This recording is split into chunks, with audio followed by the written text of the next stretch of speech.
Emily Jean Schwartz-Filazzo is a 22-year-old girl with a gentle smile, a warm voice, and a heart that always looks towards goodness. Everyone believed that Emily's life would be filled with love, until she met Joseph, a man who seemed gentle but harbored something unexpected deep inside. Strange signs began to appear: tense eyes, fleeting anger, a vague fear in Emily's voice.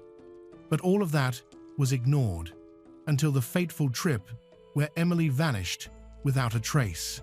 Joseph said she left on her own, but her family's intuition told them otherwise. And when the truth was revealed from an unexpected phone call, everyone realized Emily had trusted the wrong person. And the most dangerous person was the one she trusted the most.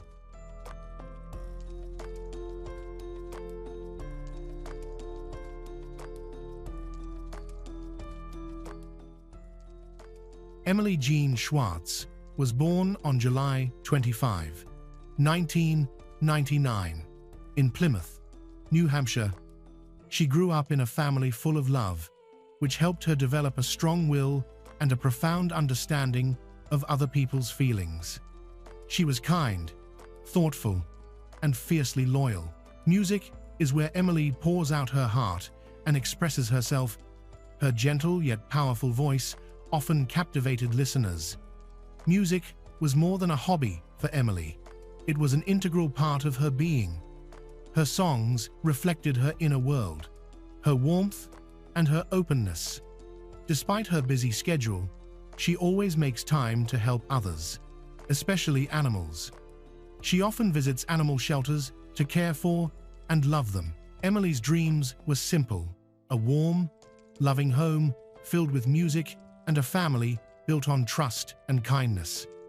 She didn't desire wealth or extravagance, only to share her life with someone who valued peace and simplicity. She met Joseph when her life had already settled down. They were introduced by friends and quickly felt connected. Their conversations flowed naturally, openly, and sincerely. Joseph seemed grounded and considerate. He listened more than he spoke, and when he did speak, his gentle tone and reserved smile made Emily feel comfortable and safe. Joseph, born in 1980, also grew up in New Hampshire. He rarely talked about his childhood, only saying that he was always sociable. He avoided conflict and rarely raised his voice, preferring to listen.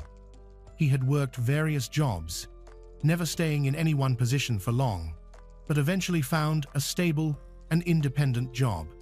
He had been married before, but didn't share much about that marriage. Emily chose not to pry, preferring to focus on the future. She believed Joseph was ready to build a life with her. He respected her interests, encouraged her passions, and showed genuine interest in her work. He talked about his desire to have a family, something Emily had always dreamed of. During the initial weeks of dating, Joseph consistently made an effort to express his affection. He planned outings, surprised her with meaningful gestures, and frequently complimented her dreams. Emily believed him completely and found his care genuine. Her friends noticed the change in her almost immediately. She smiled more when she spoke about Joseph, describing him with warmth and hope, and saying that he made her feel peaceful and secure. However, Emily's parents were uneasy from the start. They sensed something was off about Joseph, as if he were hiding something. However, they had no concrete reason to object, and Emily chose not to let their concerns sway her feelings. Emily and Joseph's relationship progressed quickly and smoothly. They frequently discussed their future together, envisioning a comfortable home built on respect, trust, and understanding. In those early months, Emily truly believed her dreams were coming true. She felt she had found someone who understood her like no one else ever had. Yet, beneath the surface, subtle warning signs were present, but Emily wasn't ready to acknowledge them. She craved peace and stability, so she found it hard to believe that Joseph's calm exterior concealed something unsettling. A few months after they started dating, Emily began telling friends and family about Joseph's impatience, often interrupting her when he thought she was wrong. Emily's parents noticed the tension in their daughter's voice, indicating she was very worried. However, she usually avoided discussing the issue further. Gradually, Joseph's behavior became more apparent. Emily recounted that during arguments, he would often raise his voice and criticize her for trivial matters. She tried to excuse these incidents, blaming them on stress and saying they were just brief moments. But her parents were worried. They knew that repeated aggressive behavior, however minor, could be a sign of a serious problem. One day, Emily admitted that Joseph had grabbed her arm tightly during an argument. She quickly excused his behavior, saying it only happened once and that he apologized immediately. But her voice was shaky, as if she was trying to justify something unacceptable. Her parents didn't press her, but they were increasingly certain that she was exhausted and scared. Whenever her parents tried to learn more, she insisted that everything was fine and that she could handle it. They knew that pushing her too hard could push her away. Emily was an adult, and interfering could damage their relationship. Ultimately, they could only wait and hope she would eventually feel ready to share the truth. But her eyes told a different story. Despite trying to appear calm, her parents saw through it. Behind closed doors, their home was filled with fear and control, not love. Joseph had gradually taken control of Emily's life, starting with emotional manipulation and moving on to physical dominance. He isolated her, limited her freedom, and reacted with angry outbursts. He made her believe that she was to blame for everything. As often happens in unhealthy relationships, Emily tried to justify Joseph's behavior. She hoped he would change, convincing herself it was temporary. She might have been afraid to leave, felt guilty, or been planning to leave, but didn't get the chance. From the outside, their life looked normal. They shared photos, went on trips, and smiled in public. But beneath the surface, their relationship was built on fear and distrust. Joseph didn't want a partner, he wanted control. And when he felt that his control over Emily was weakening, he made a final, irreversible decision. When Joseph suggested a trip to Vermont, Emily saw it as an opportunity to rethink their relationship. She hoped the short trip would help them reconnect. Despite her parents' concerns, Emily remained hopeful. They knew about recent arguments, but Emily assured them she could handle the situation. On October 15, 2021, they left New Hampshire in a vehicle towing a trailer. Joseph had planned the route in advance, choosing Bolton because he knew it well and thought it would be perfect for their getaway. Emily focused on preparing for the trip, seeing it as a way to forget her worries. She hoped a few quiet days away from the pressures of everyday life would help them reconnect. However, Emily immediately noticed changes in Joseph's behavior.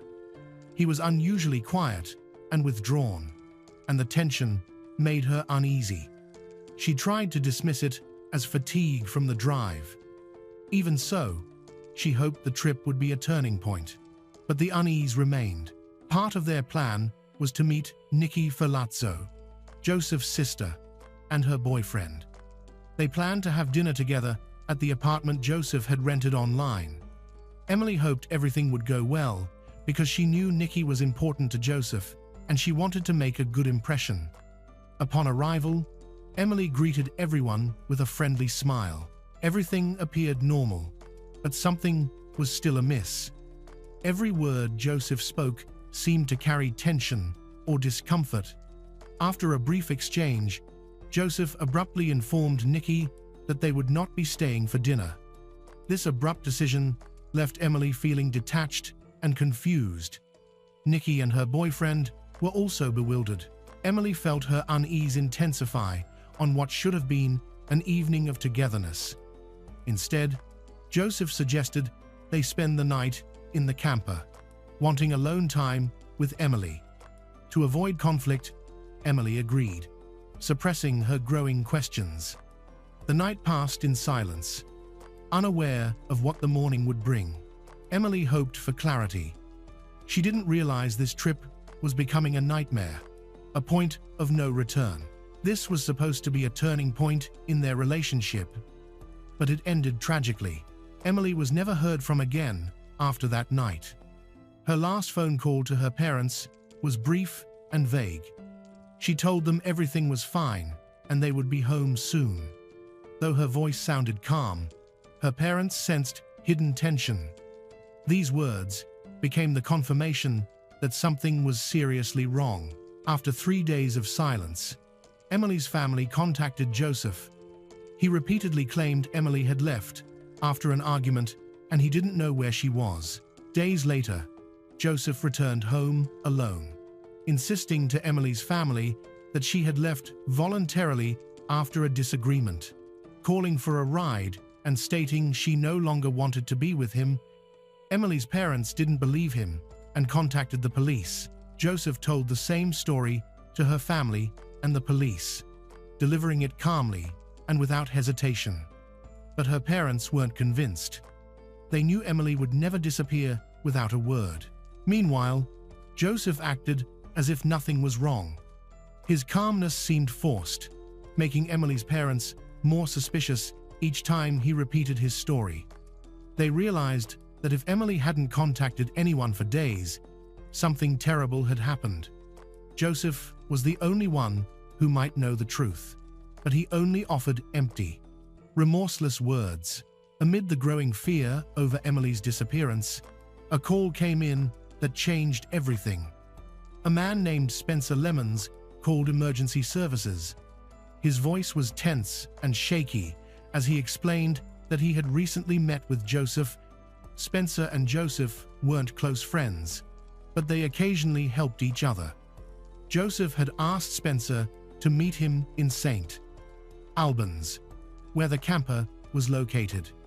Joseph claimed he urgently needed a ride back to the camper because he had left some belongings behind. Spencer, unaware of the situation, agreed to help. He picked up Joseph and they drove to the camper's location. Joseph was unusually quiet and tense. Spencer felt uneasy, but chose to remain silent until he understood the situation better. As they neared the camper, Spencer noticed Joseph becoming increasingly agitated. Sensing something was wrong, Spencer asked Joseph directly what had happened. In a calm, cold voice, Joseph told Spencer that Emily was dead. Spencer directly asked him if he was involved in her death. Without hesitation, Joseph answered yes. The chilling confession was uttered as casually as if he were talking about something normal. Spencer realized he was sitting next to Joseph, who had confessed to a serious, violent crime. His heart pounded, but he stayed calm, fearing Joseph's reaction if he panicked. He didn't ask any further questions, pretending not to have heard anything. When he had the chance, he left, got in his car, and drove away. Soon after, he called 911 and reported everything. Speaking to the operator, Spencer's voice trembled as he recounted the details he remembered. He said Joseph admitted to killing Emily and that her body was in the camper. This was the first real evidence against Joseph's story. Spencer's call was a turning point for investigators, and they immediately responded. They now had a reason to search the camper and question Joseph. Joseph agreed to an interview at the station and gave his version of events, seemingly designed to minimize his involvement.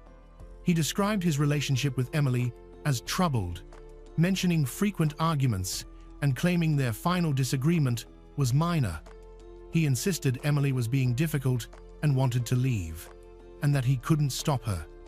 He initially presented it as a tragic accident.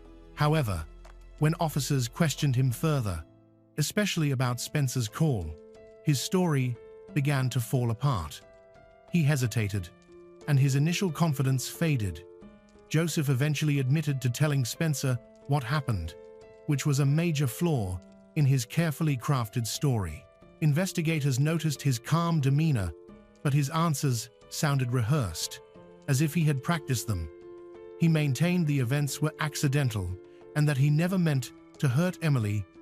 Detectives were unconvinced and felt he was hiding important details. Eventually, Joseph admitted to a heated argument with Emily. He claimed he tried to leave, but something inside him snapped. He said he sat in silence for several minutes, as if contemplating his next move. His words became distant, as if he were describing someone else's actions. He then revealed he went to a cabinet and retrieved a silenced firearm. He said he took it out, and everything seemed to go quiet. Emily was lying in bed, unaware of what was about to happen. Joseph approached, pressed a pillow under her head, and fired 2 shots. He claimed he wanted it to be quick and silent.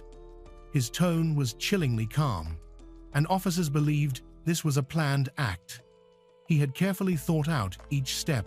Afterwards, Joseph said he sat motionless, staring blankly. Then, he decided to hide what he had done. He described carefully moving Emily's body into the camper's small shower.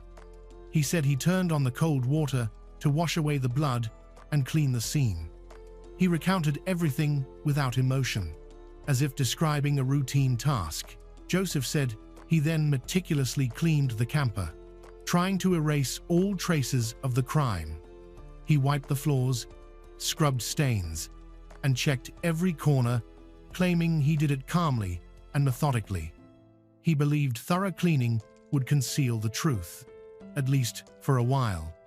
His words showed no remorse, but were simply a factual explanation of the steps he thought were necessary, directed to law enforcement. It became clear that investigators were dealing with someone who acted intentionally and showed no guilt. His account became crucial evidence, proving Emily was the victim of cold, calculated cruelty. Joseph didn't try to run or evade arrest.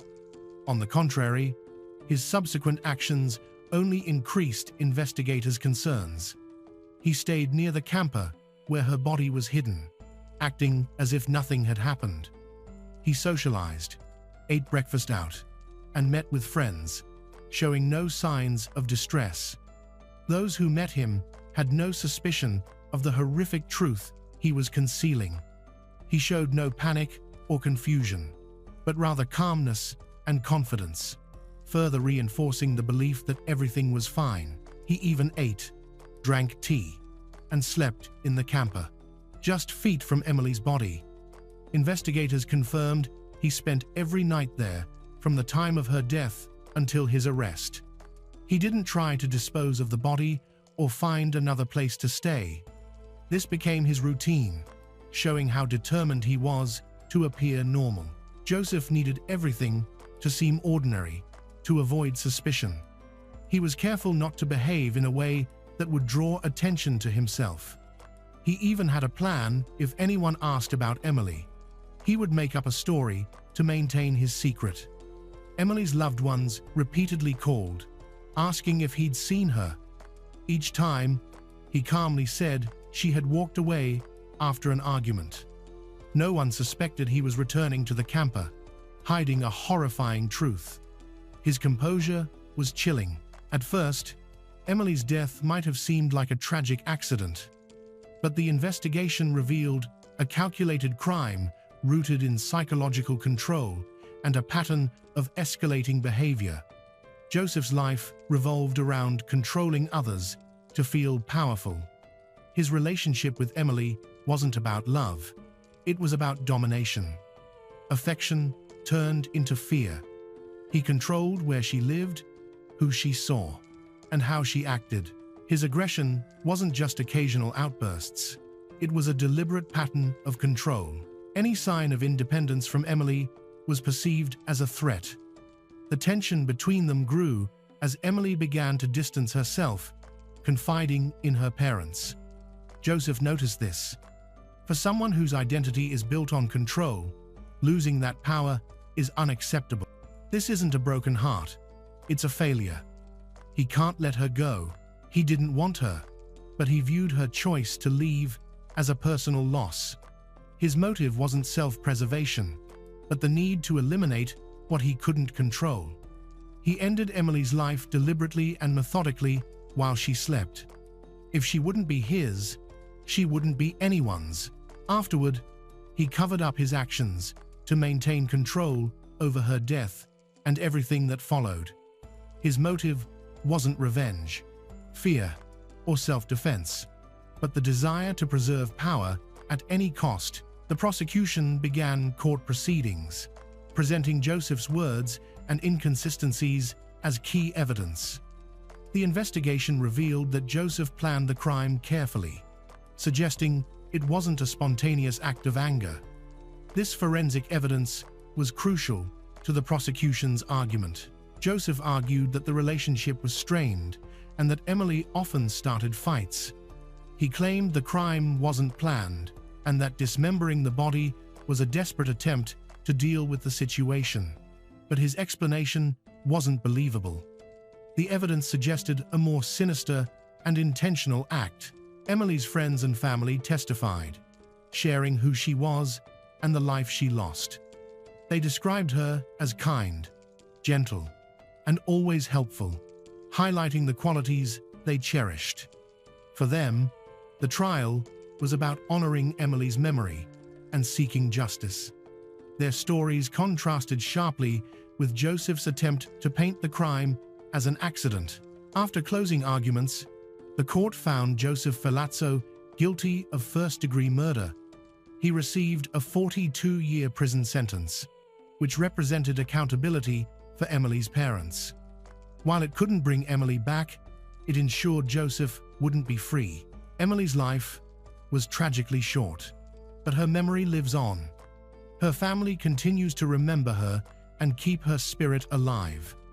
Knowing the truth about what happened gave them strength to move forward. Anthony Pignataro was born in 1960 in Buffalo, New York, the youngest of two brothers. His father, Ralph Pignataro, was a well-known and highly respected surgeon in the community. After finishing high school, he decided to follow in his father's footsteps and applied to several medical schools in the US. However, due to his low grades, he was not admitted to any of them. Eventually, he gained acceptance to a medical school in Puerto Rico, where he began his journey toward becoming a doctor. In 1978, 18 years old, Anthony met 21-year-old Deborah at a club during a visit to his hometown.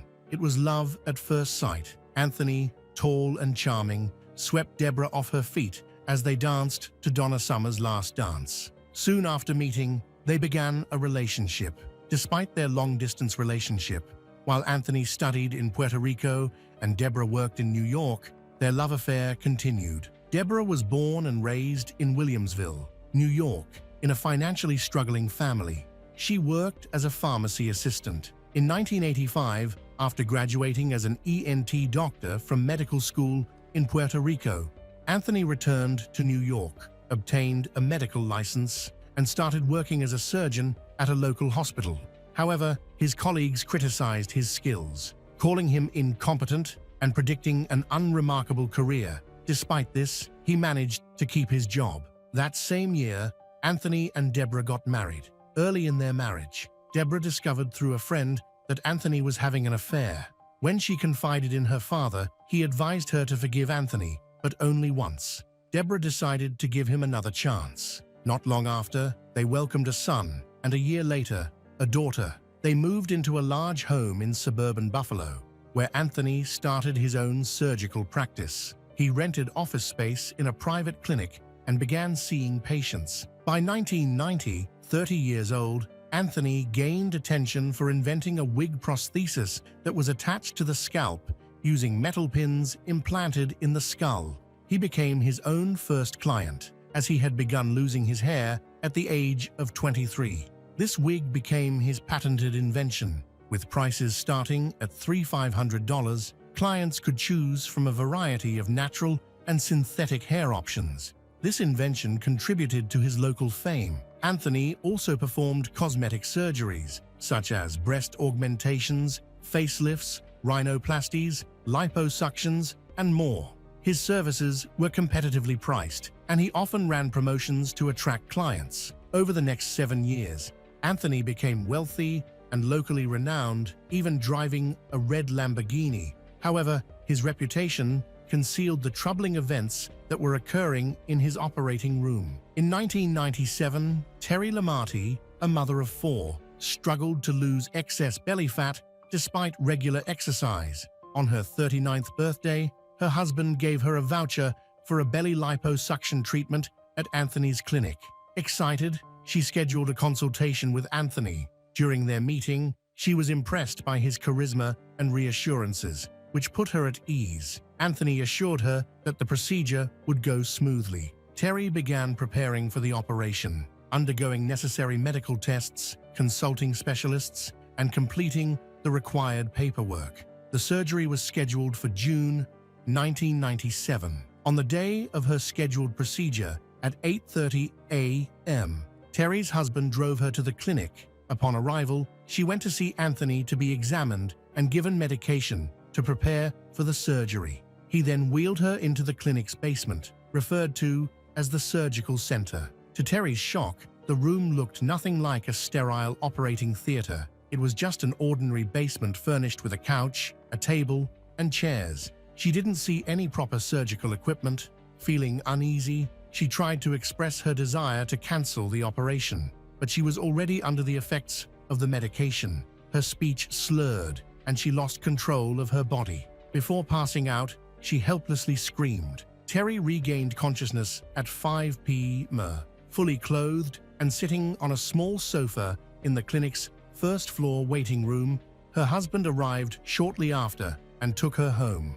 Once home, Terry noticed blood running down her legs. Panicked, she examined herself and found a roughly 10 centimeter long and 2 centimeter deep surgical incision on her stomach, poorly closed with about 20 metal staples. Alarmed, she and her husband immediately called Anthony over the phone. He dismissed their concerns, claiming the blood was excess surgical fluid and telling them not to worry. He assured them the wound was minor and advised Terry to rest and visit him the next morning. That night, Terry's pain became unbearable, worsening by the hour. She also experienced severe nausea and vomiting. By morning, she couldn't endure it anymore and called for an ambulance. At the hospital, doctors discovered that Anthony's stitches were blocking blood flow to her abdomen, causing some tissue to necrotize. On top of that, her intestines had been damaged during the procedure, leading to an infection in the wound.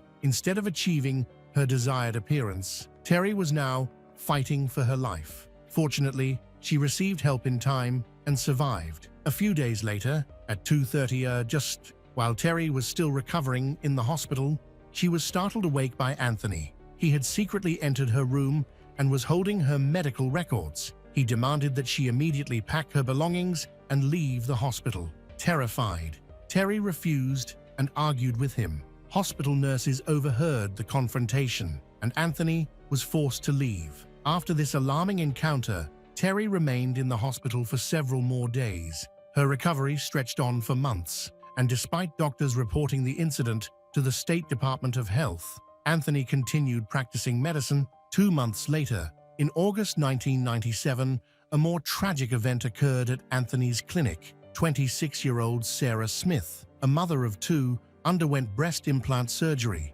a procedure she had long dreamed of. During the operation, Sarah suffered cardiac arrest. Anthony called an ambulance, but when paramedics arrived, they found him trying to clear Sarah's airway using a wire hanger. The clinic lacked even basic life-saving medical equipment, like a ventilation device. Paramedics resuscitated Sarah on site and transported her to the hospital, but she had already fallen into a coma. After a week in intensive care, Sarah passed away on September 1, 1997. News of Sarah's death quickly spread, sparking a media frenzy. Anthony admitted that Sarah had stopped breathing during the surgery. He said he performed cardiopulmonary resuscitation and injected her with lidocaine, but it was ineffective. Ultimately, he instructed his assistants to call for an ambulance. An investigation by the Herald Police Department revealed that Sarah's death was caused by asphyxia due to severely low oxygen levels, which led to cardiac arrest. A toxicology report further showed that Anthony had administered a dangerously high dose of 2 muscle-relaxing drugs during the procedure, leaving Sarah unable to breathe on her own. After Sarah's death, the New York State Department of Health suspended Anthony Pignataro's medical license. Shortly thereafter, the Erie County District Attorney's Office in New York launched an investigation. Anthony, who had an inflated self-image, had opened his own plastic surgery clinic but failed to hire an anesthesiologist or adequately trained staff. Instead, his wife, Deborah, assisted him despite having only 6 months of medical training. Additionally, a young female medical student interned at the clinic. During Sarah's procedure, both Deborah and the intern reported that Sarah woke up mid-surgery, screaming. In response, Anthony administered additional drugs, causing Sarah to lose consciousness once again. Deborah noticed that Sarah's oxygen levels had dropped to a dangerously low level and alerted Anthony, but he ignored her and continued the operation. Shortly after, Sarah's lips turned blue. She stopped breathing, and her heart eventually stopped. Investigators interviewed Anthony's colleagues and patients, uncovering a reputation for gross incompetence and recklessness. Many of his patients had suffered complications following surgeries. For instance, 78 years old, Sophie Butring underwent a tummy tuck performed by Anthony.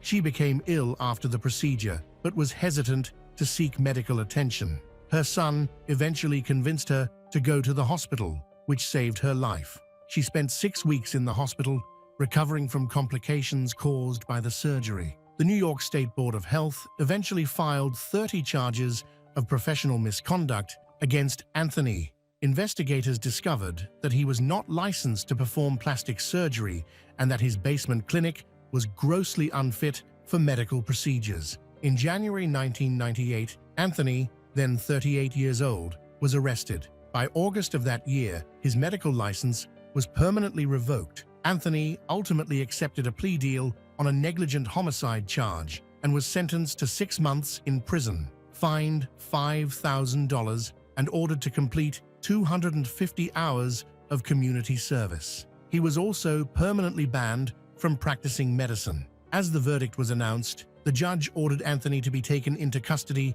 immediately. Deborah, who was visibly upset in the courtroom, was not allowed to say goodbye to her husband. However, if Deborah had known what lay ahead, she likely would not have shed any tears. In December 1998, Anthony was released from jail. He returned home to live with his wife and children, but struggled to find work. During this time, his mother provided financial support. Despite the challenges, he resumed an extramarital affair, which his wife, Deborah, eventually discovered. Furious, she kicked him out of the house. 2 months later, he returned, begging for a second chance, and she reluctantly took him back.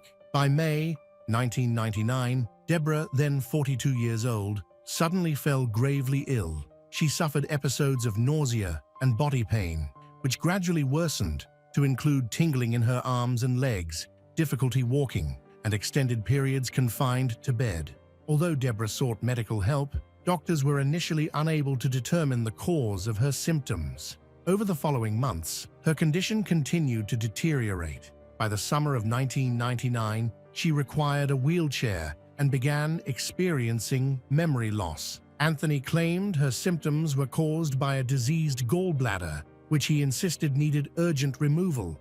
However, Deborah's physician warned that surgery would be too dangerous and could result in her death. Eventually, toxicology tests revealed lethal levels of arsenic in Deborah's blood. A criminal investigation into Deborah's poisoning was launched. Tests conducted on her hair showed that she had been exposed to approximately 30 grams of arsenic in varying doses since May. During questioning, Deborah recalled that her symptoms began After eating soup Anthony had prepared for her, investigators suspected Anthony had been poisoning her over time. Deborah granted police permission to search their home, where they discovered ant killer containing arsenic.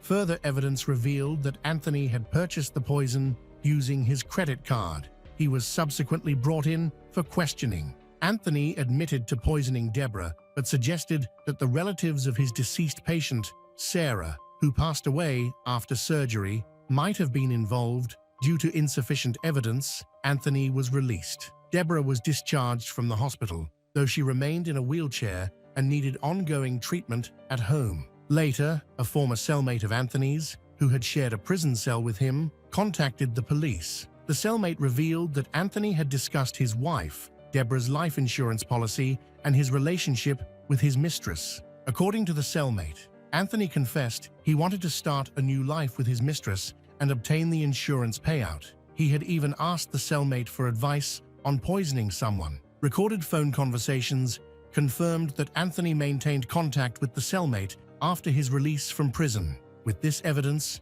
Anthony was arrested on May 9, 2000 for attempted murder. While he initially denied poisoning Deborah, he eventually pleaded guilty at the end of 2000. Prosecutors proved that Anthony had been adding small doses of poison to Deborah's food and planning to send her for gallbladder surgery, hoping she would die during the procedure. His motive was to prove he wasn't the only doctor to lose a patient on the operating table, reclaim his reputation, and regain financial success. He also sought to justify Sarah's death. Anthony Pignataro was sentenced to 12 years in prison. While incarcerated, he continued to file lawsuits, claiming that Deborah intentionally consumed arsenic to end her life. However, Deborah refuted this in interviews, stating she would never harm herself and even suggested Anthony should experience arsenic poisoning. Following the trial, she divorced Anthony and obtained a protective order prohibiting him from contacting her or their children. Deborah endured a lengthy recovery process after the poisoning. She revealed in interviews that she suffered lasting health issues, including reduced limb mobility and sensitivity, and required outside assistance for daily life. In December 2013, Anthony was released from prison and moved back to New York, where he worked as a grocery delivery man. He legally changed his name to Tony Hote in 2014, explaining that he wanted a fresh start. By 2016, he launched a cosmetic company and falsely portrayed himself as a practicing doctor on the business website. He marketed a product called the Plasma Protocol, claiming it was the first anti-aging skincare treatment derived from a person's DNA plasma. The company operated near his previous plastic surgery clinic. Neighbors began reporting suspicious activities at Anthony's residence, including deliveries of surgical supplies and frequent visits from women in the evenings. These reports prompted police attention, leading Anthony to shut down his business and move to Palm Beach, Florida, where his brother lived. New York police warned law enforcement in Palm Beach about Anthony, describing him as one of the most dangerous people they had ever encountered. By 2019, Anthony was advertising elder care services online and continued to move freely across the country. Florida authorities monitored him, but there remained concerns about whether he posed a risk to others. As for Deborah, she maintained a private life and struggled with the lasting impact of Anthony's actions, unable to fully recover her health or independence. In Luton, Bedfordshire, United Kingdom, on the evening of Monday, May 23, 2016, a 34-year-old woman was brutally murdered inside her family home on Overstone Road. Saima Khan, a devoted mother of 4 young children, became the victim of a crime so savage that it shocked the entire community. She had been stabbed 68 times. The wounds were so vicious that her head and arm were nearly severed. From the outside, the Khan residence looked like an ordinary, modern family home, blending in with the other houses in the quiet, suburban street. But inside, officers encountered a scene of horrific carnage. Blood was everywhere, as if gallons had been splattered across the walls. stairs, and floor.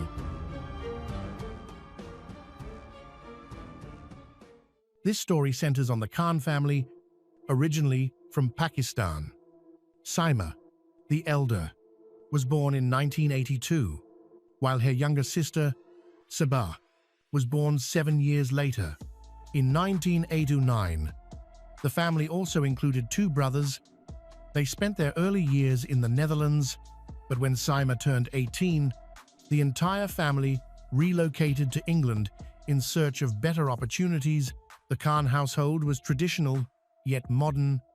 They maintained strong Islamic values and pride in their heritage, while also adapting to Western life. Both sisters grew up fluent in Dutch and later mastered English after the move.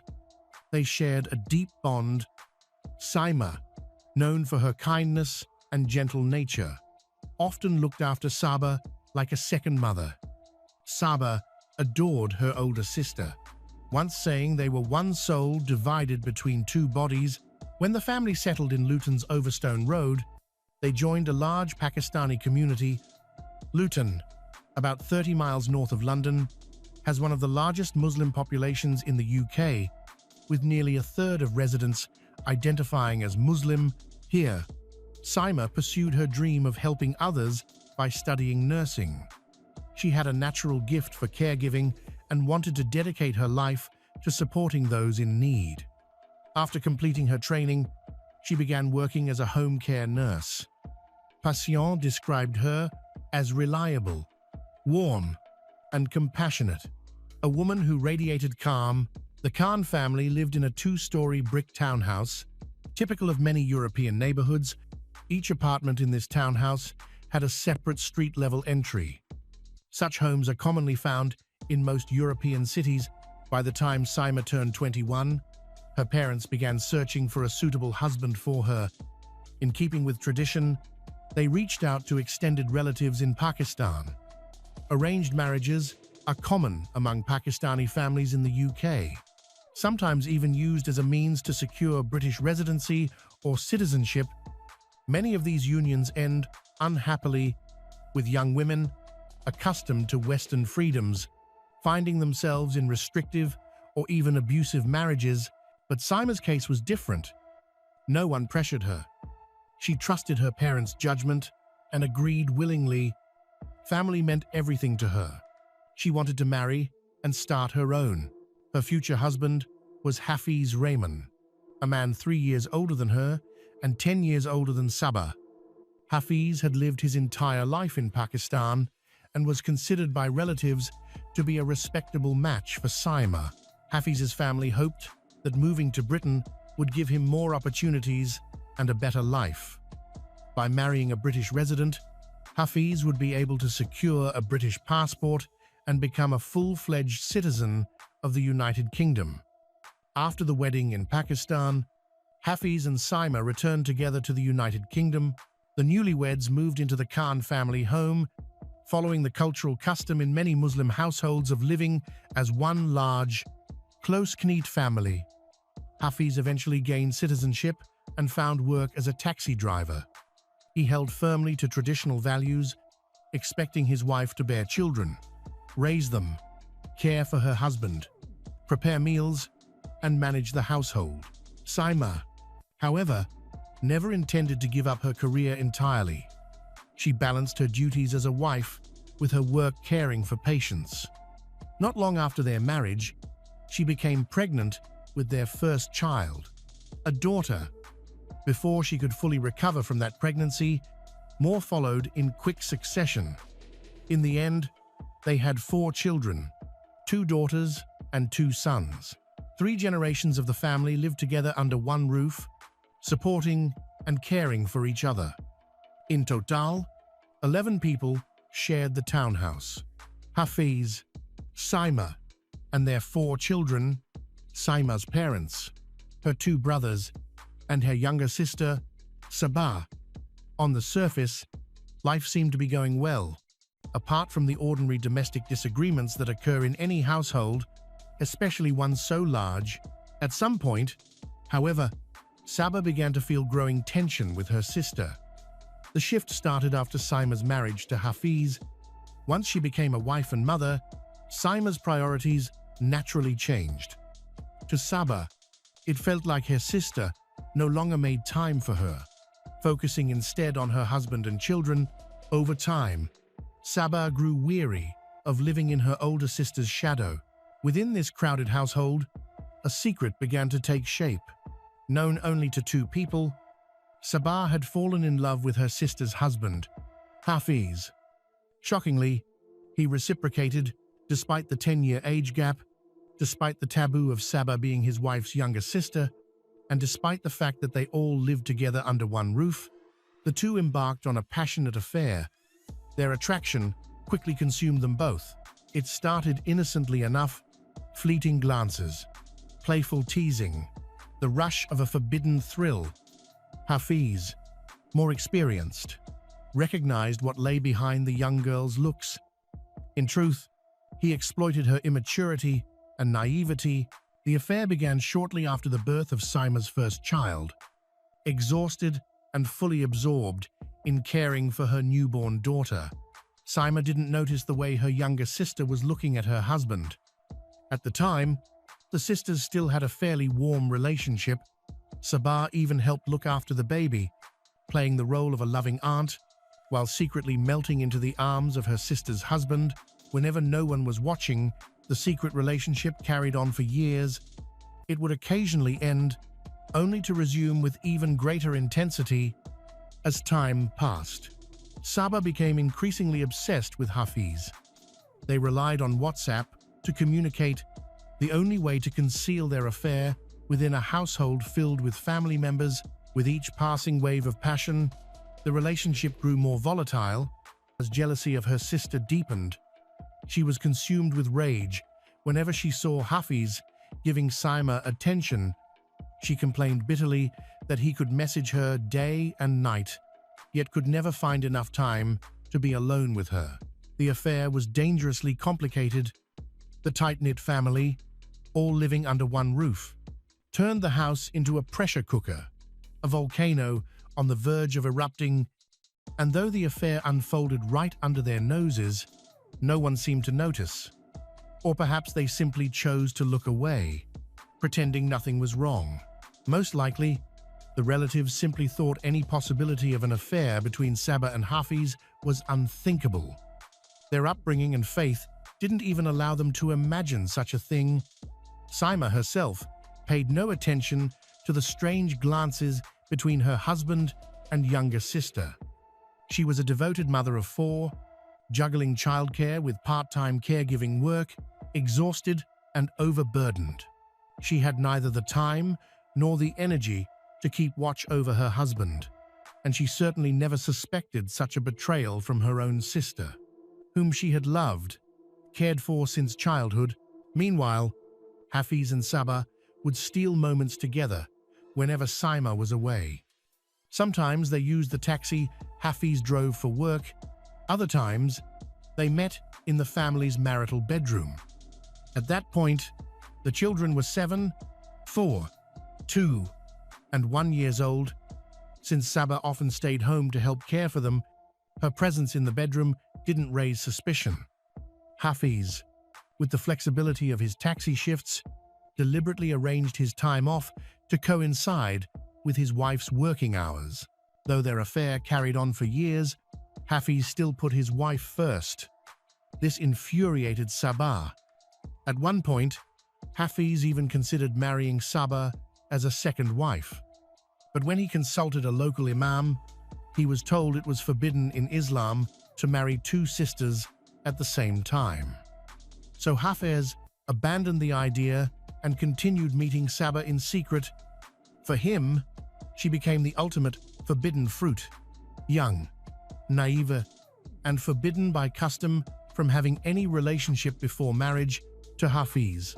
This only made the affair more intoxicating. A few months into the relationship, Sabah became pregnant. Hafiz, who refused to use contraception, insisted she terminate the pregnancy to avoid scandal and keep their affair hidden. Sabah went through with the abortion, but the experience left scars.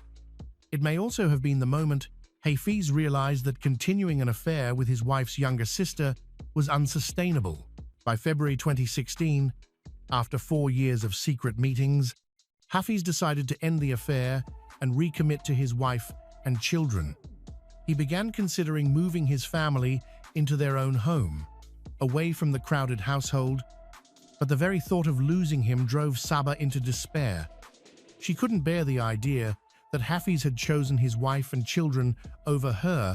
That desperation soon twisted into something darker. Saba began obsessively searching online for ways to remove her sister from the picture.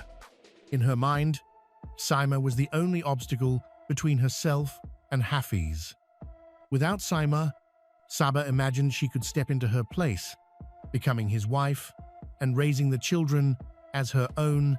Her internet searches grew more alarming.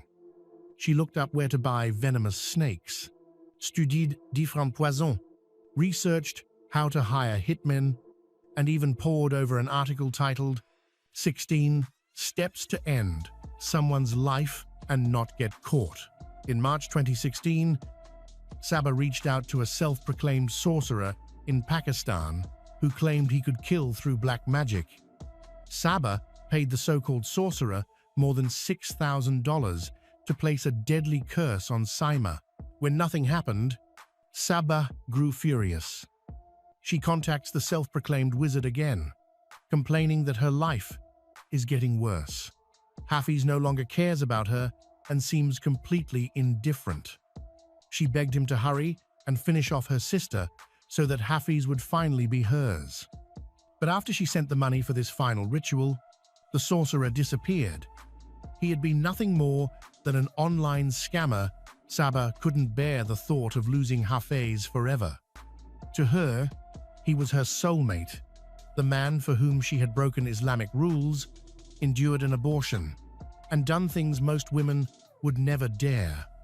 Worse still, her parents had started pressing the issue of marriage for her. Talks had been ongoing for months, with a potential suitor already identified, but negotiations stalled because the families couldn't agree on the terms. Even so, the pressure was immense. As much as she loved Hafiz, openly defying her parents was nearly impossible. She felt trapped, beaten down by blow after blow. To make matters worse, she had to watch her sister Saima live the life everyone envied. A devoted husband, 4 beautiful children, and what looked like the perfect marriage. By contrast, Saba was unmarried, childless, and directionless. Resentment festered, and soon her envy turned into rage. She began to blame Saima for everything that had gone wrong in her life. Those emotions drowned out any last trace of reason. For Saba, it felt like her sister was stealing the very life she deserved. To her twisted mind, the only solution was to remove Saima from the picture once and for all. Meanwhile, Saima and Hafiz had found a new apartment across Luton, where they planned to move with their children. The moving date was already set, May 25th, 2016. By then, Hafiz had grown colder towards Saba, pouring more energy into repairing his marriage. In a desperate bid to win him back, Saba sent him anguished love messages. She wrote that no force on earth could change her feelings, that her heart was bleeding for him, and that she would do anything to prove her devotion. But behind these messages lurked a darker determination. If Hafiz wouldn't come back to her willingly, she would carve her own path to a happy ending. Saba decided to take matters into her own hands. On May 21st, 2016, she went to a supermarket and bought a large knife. She knew that on the evening of May 23rd, her parents, brothers, and Hafiz would all be away at a funeral at the local mosque, mourning a recently deceased relative. Saima couldn't attend because she had caregiving duties that night. Saba was left in charge of the children, a perfect setup for the plan she had been plotting. That night, once the children were asleep upstairs, the house was hers. She waited, knife ready, needing only to lure her sister home early. At 10:15 p.m., Saima left for work. Around 11, Saba sent her a text, pretending the youngest child was inconsolable and crying for her mother. 3 minutes later, Saima replied that she was on her way back. In reality, all 4 children were sound asleep. At 11:07 p.m., a neighbor's security camera caught Saima pulling into the driveway, stepping out of her car and walking toward the front door. Seconds later, the hallway light inside flicked on. 45 seconds after that, it went dark again. Within those few minutes, Saima Khan was ambushed in her own home. The moment Saima stepped through the front door and into the ground floor hallway, she had no idea that death was waiting just a few feet away. In an instant, her younger sister Saba lunged at her with the knife she had deliberately purchased the day before at the supermarket. Saima, caught completely off guard, lost those precious seconds that might have saved her life. She never expected her own sister to be the source of such danger, and the shock robbed her of the ability to defend herself.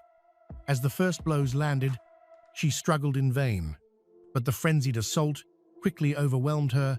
Investigators would later confirm that Saima likely died within the first few minutes of the attack, screams that were quickly drowned out by the relentless violence of her assailant. Saba's rage knew no limits. She stabbed and slashed with such ferocity that by the end, Saima's body bore 68 separate wounds. The injuries were so savage that Saima's throat was cut almost completely through, leaving her close to decapitation. Even after her sister collapsed, Saba continued the onslaught, tearing off parts of her clothing and striking with such brutal force that one of Saima's arms was left hanging by little more than tissue and sinew. Upstairs, the eldest daughter was jolted awake. Frightened, she came to the top of the stairs and called out, asking her aunt what was happening. Sabah, in the middle of her gruesome act, snapped at the child, coldly ordering her back to bed and dismissing the horrific sounds as nothing more than her trying to catch a mouse. The little girl obeyed, unaware that her mother was being slaughtered just a few steps below. By then, Saima had lost massive amounts of blood. Several arteries in her jugular vein were severed.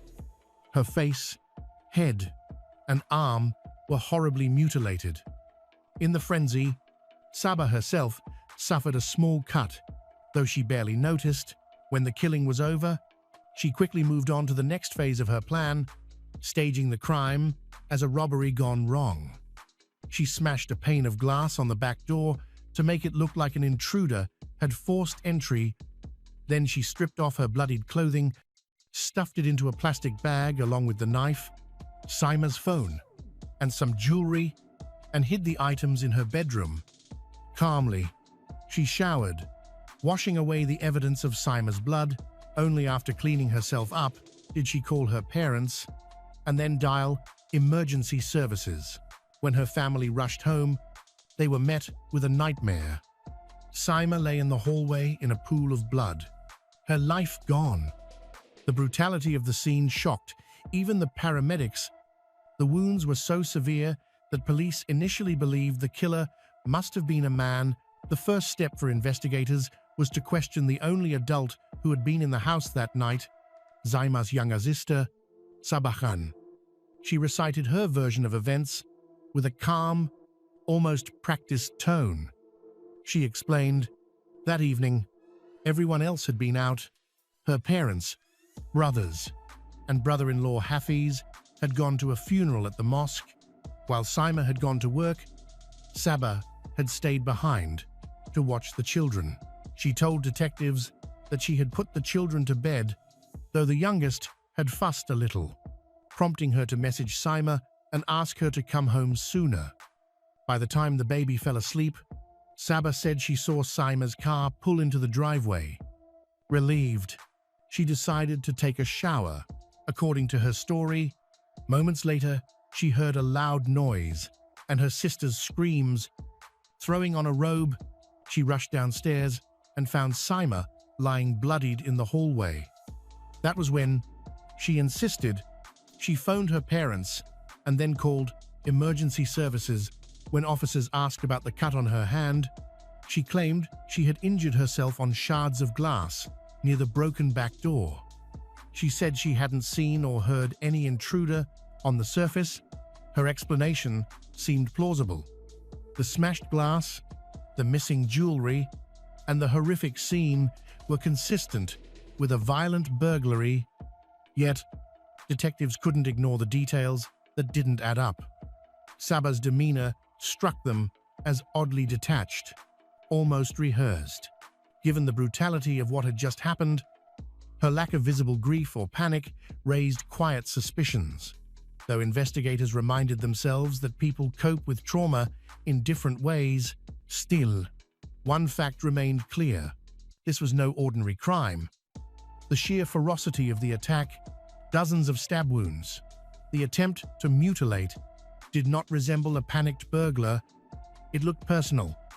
It looked like vengeance. The entire family experienced incredible grief from losing a loved one. Hafiz was beside himself. He spoke about how their shared dream of moving into a new apartment with their 4 children had been cruelly destroyed. Both he and Saima had been counting down the days to that move, looking forward to starting a happier chapter together. Now, that future had been stolen from them forever. Relatives, friends, and even police officers pleaded with the public for any information that might help track down the killer who had ripped away the life of a devoted mother. The whole community of Luton and the surrounding areas was shaken to its core. Hafiz himself gave an emotional statement, saying their family's hearts had been torn to pieces. What he didn't know at the time was that the true motive behind Saima's murder was tied to his own secret. The autopsy results painted a horrific picture. Saima had been stabbed 68 times. Forensic experts concluded that she likely died after the first few blows, but the attacker kept plunging the knife into her body again and again. Long after death, detectives were convinced this wasn't the work of a burglar. A random intruder would never waste precious time inflicting so many wounds after the victim was already gone. This was personal. This was rage. With that in mind, detectives decided to revisit the testimony of their key witness, Sabah Khan. Sabah had been close to her sister, and investigators wanted to hear her version of events again. During questioning, Sabah told them that Saima had a dark secret, a secret lover. She even suggested that this man might have been the one to ambush and murder Saima. But instead of deflecting suspicion, her story had the opposite effect. Detectives noticed how Sabah seemed almost eager to smear her sister's reputation at a time when Saima could no longer defend herself. The claim didn't sit right. Family members, neighbors, and friends had all spoken about Saima's character. They were adamant she would never cheat on Hafiz. In fact, her life revolved around her children, her husband, and her part-time job. She barely had the time, let alone the energy, to pursue an affair. Still, investigators considered every angle. Could this have been an honor killing? The sheer brutality of the attack led some to believe the perpetrator was male. To narrow down suspects, police mapped out the movements of each family member in the days before the crime and seized electronic devices from the household. It didn't take long before damning evidence began to surface. Detectives discovered that Sabah had recently purchased a knife at a local supermarket, the very same model used in the attack. A review of her Google searches and phone data revealed an even darker truth.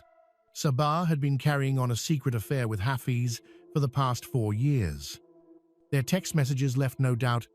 Sabah had often written about her hatred and resentment toward her sister, even accusing Hafiz of marrying Saima only to secure a passport.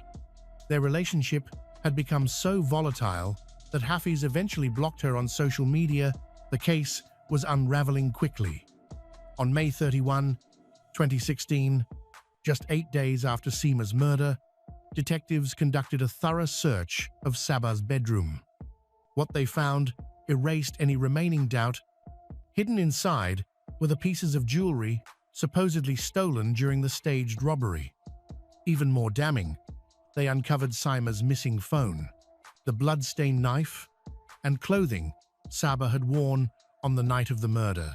Still soaked in Seema's blood, Saba was arrested immediately. At first, she denied having any part in Seema's death. Though she admitted to the affair with Hafiz, she tried to claim that the relationship had ended after a failed pregnancy and that she had distanced herself from him. Still, she clung to the story of a robbery gone wrong. But the irrefutable evidence found in her room made this claim difficult to support. After several rounds of interrogation, Saba finally broke down. She confessed to killing Seema. In her statement, she painted herself as a victim, saying Hafiz had manipulated her for years, even abused her physically, and that she felt trapped in a relationship with a man 10 years older, more experienced, and impossible to resist. The trial took place in October 2017, and it was there that Saba Khan finally admitted the truth. She pleaded guilty to the murder of her own sister. Prosecutors laid out the chilling details of her motive. What began as an infatuation with Hafiz Rahman had grown into a dangerous, obsessive fixation. She could no longer stand the fact that Hafiz belonged to someone else.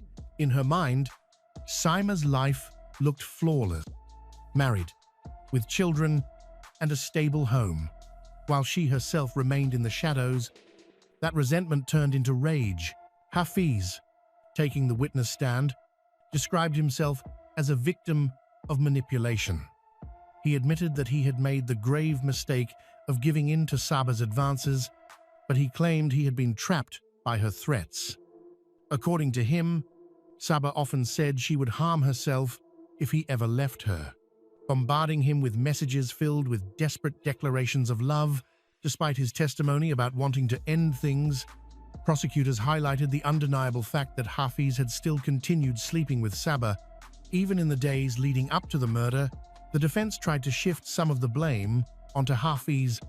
Saba's lawyer argued that Hafiz had taken advantage of a vulnerable young woman, one who had little experience with men and suffered from mental health struggles.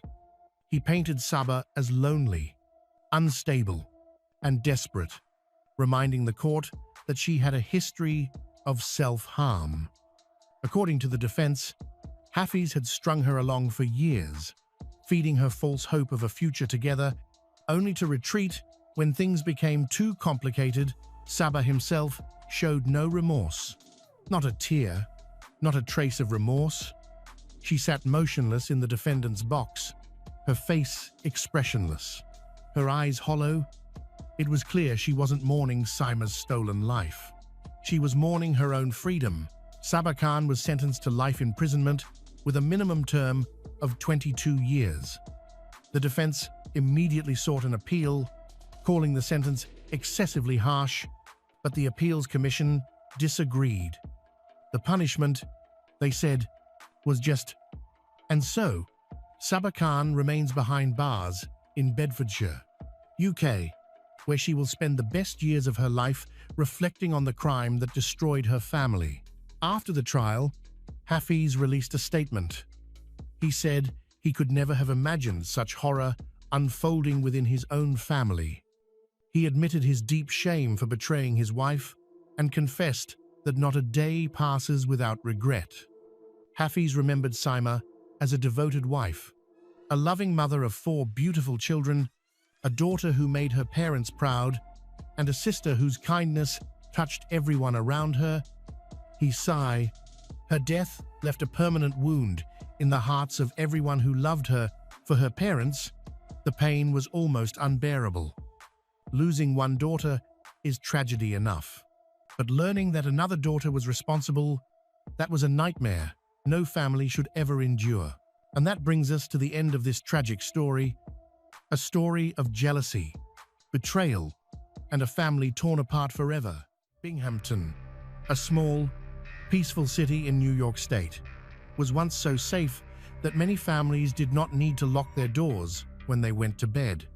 Children rode their bikes, delivered newspapers, played in the parks. Adults lived slowly and trusted each other. In that place, crime seems a distant thing. But on the afternoon of March 26, 1984, that peace was shattered. A 12-year-old girl disappeared on a familiar street while delivering newspapers. The whole city was in a panic. Hundreds of people rushed to search for her, but to no avail. Until the police opened the door, leading to a dark basement in a seemingly innocuous house, they were faced with a gruesome sight. The girl's body lay there, wrapped in an old blanket, with traces of the crime imprinted on the walls. From that moment on, Binghamton was no longer mentioned as a peaceful city. So, who was the killer, and how could such horror hide behind the walls of an ordinary home? To find the answer, stay with us until the very end of this video. Cherry Lindsay was born on June 6, 1971, in Binghamton, New York, USA. She was one of 4 children. Her father worked in law enforcement, and her mother was a homemaker. Since childhood, she has been a creative, dynamic person and actively participates in community activities. She played the clarinet in the school orchestra, enjoyed board games and softball, and even joined the school's softball team. Despite her busy schedule, she also volunteers at the neonatal unit of a local hospital and volunteers with the American Veterans Association. She dreamed of becoming a veterinarian, neonatologist, or nurse, and she studied and worked hard toward those goals. At age 12, she was in 7th grade and earning good grades. In her free time, Cherry took a part-time job delivering newspapers because she wanted to help others. She planned to save her earnings to throw a party for her favorite teacher, who was expecting a baby. By early 1984, she had been delivering newspapers for about a month. Following a regular route along 2 neighboring streets near her home, residents appreciated her reliability and politeness. She always delivered on time. In the 1,980 seconds, Binghamton was considered a safe city, and many people didn't lock their doors or windows. Cherry's family lives in an area with a low crime rate. Still, her mother often accompanied her on paper routes, and her father, a police officer, encouraged people to be vigilant. On Monday, March 26, 1984, Cherry's mother stayed home to prepare a special dinner and couldn't accompany her.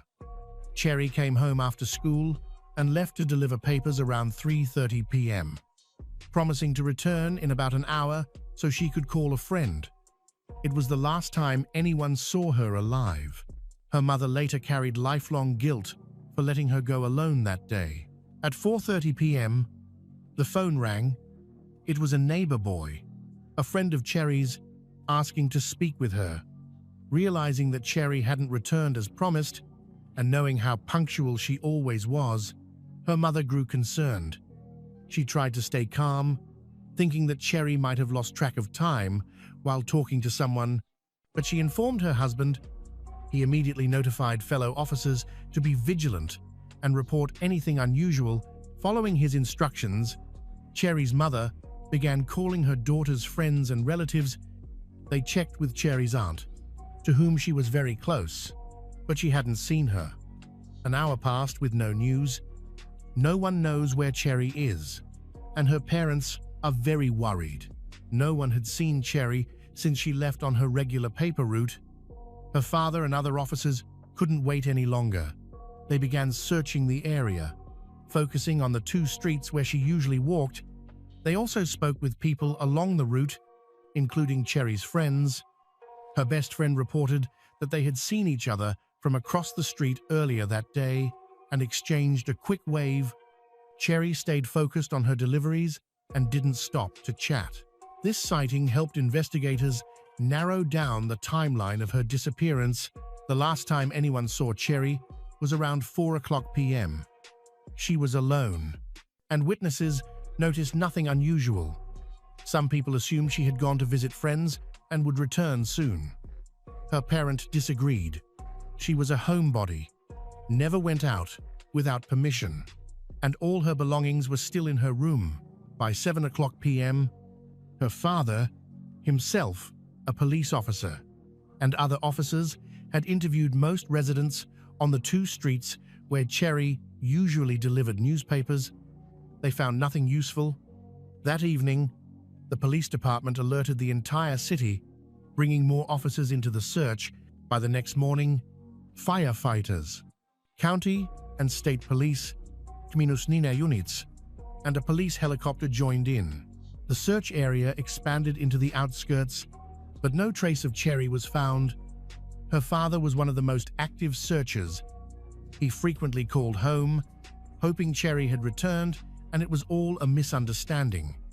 Each time, his wife tearfully told him there was no news, until she remembered something important. She recalled that during her paper route, Cherry was afraid of a house 7 blocks away. A man there always stared at her in a way that gave her goosebumps. Cherry mentioned it to her mother repeatedly. Her father took this lead seriously. Police went to the house, but no one answered the door, and it seemed empty. Without cause to force entry, they had to leave. He kept the address in mind. About 30 hours of unsuccessful searching passed. With no new information, police held a press conference to draw public attention. Several tips came in, but all were dead ends. Soon after, the previously absent resident of that house appeared. Detectives went to see him. He is James Wales, 35 years old. He lives a quiet, normal life and rarely attracts attention. He remembered Cherry, who had delivered his papers, but said he hadn't seen her in days and didn't know where she was. There was no basis to arrest him, but detectives found him unsettling and took interest. With no other leads, they began to focus on him. News of the suspicious resident spread. A local journalist visited James, who let him in and answered questions about Cherry, though he seemed reluctant and quickly grew nervous. The journalist reported his concerns to police on March 27, 1984. Cherry's father ran a records check on James. He had no serious criminal history, only prior incidents of drunk driving and trespassing. The trespassing occurred years earlier when, drunk after leaving a bar, he wandered into a field a few kilometers from home. No one was harmed, and he received a warning. A deeper look revealed something more troubling. Years before Cherry went missing, James lived in Normandy, New York. The files show that the parents of a boy once filed a complaint alleging that James committed abuse.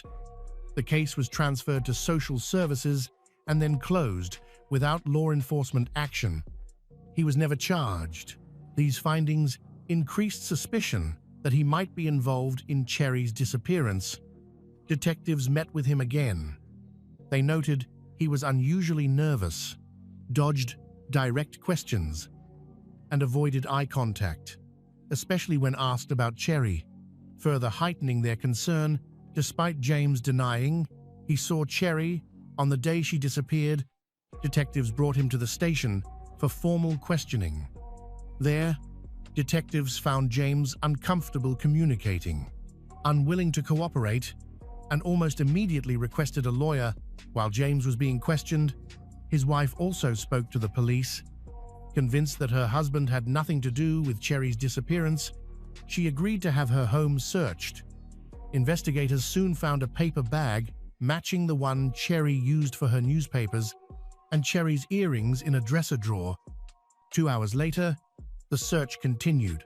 A detective went down to the basement and discovered what looked like dried blood. In the back of the room, they found a blanket wrapped around a girl's body. It was 12 years old, Cherry Lindsay. She was dead. Meanwhile, at the station, James continued to deny any involvement. James admitted he knew Cherry, Like other neighbors, he received newspapers from her and described her as very punctual. He offered nothing else. When informed about the discovery in his home, he stopped cooperating. Detectives believed his resistance wouldn't last. About 90 minutes later, James confessed.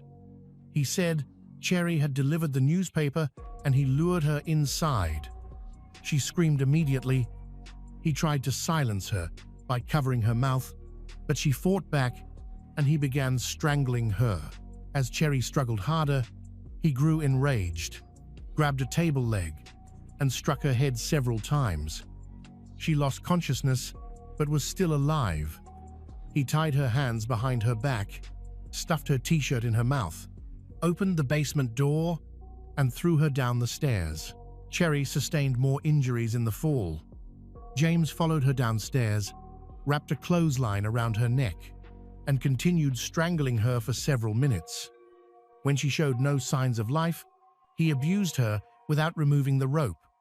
He claimed he had not intended to kill her and blamed the attack on uncontrollable, impulsive violence. He then returned to his routine, finished cooking dinner, and went back to the basement. About 15 minutes later, unsure if Cherry was dead, he used the rope still around her neck to make certain. He hung her from a sewer pipe for about half an hour. Afterward, he wrapped her body, clothes, and some belongings in a blanket, collected her newspapers and the money she had earned that day, showered, changed, and removed the clothes he had worn during the crime. He went to the basement several more times to check if she was dead. His calm, detached description of these actions suggested a complete lack of remorse. Ironically, 35 years old, James was the same man who had helped Cherry with her paper route. Though Cherry had found him creepy and strange and was wary of him, he had shown her the route for delivering newspapers. Investigators now suspect this was part of a plan to gain her trust and lure her to her death. To understand how he came to commit such a crime, police examined his background. They quickly learned James's life was marked by violence. His father died when he was young.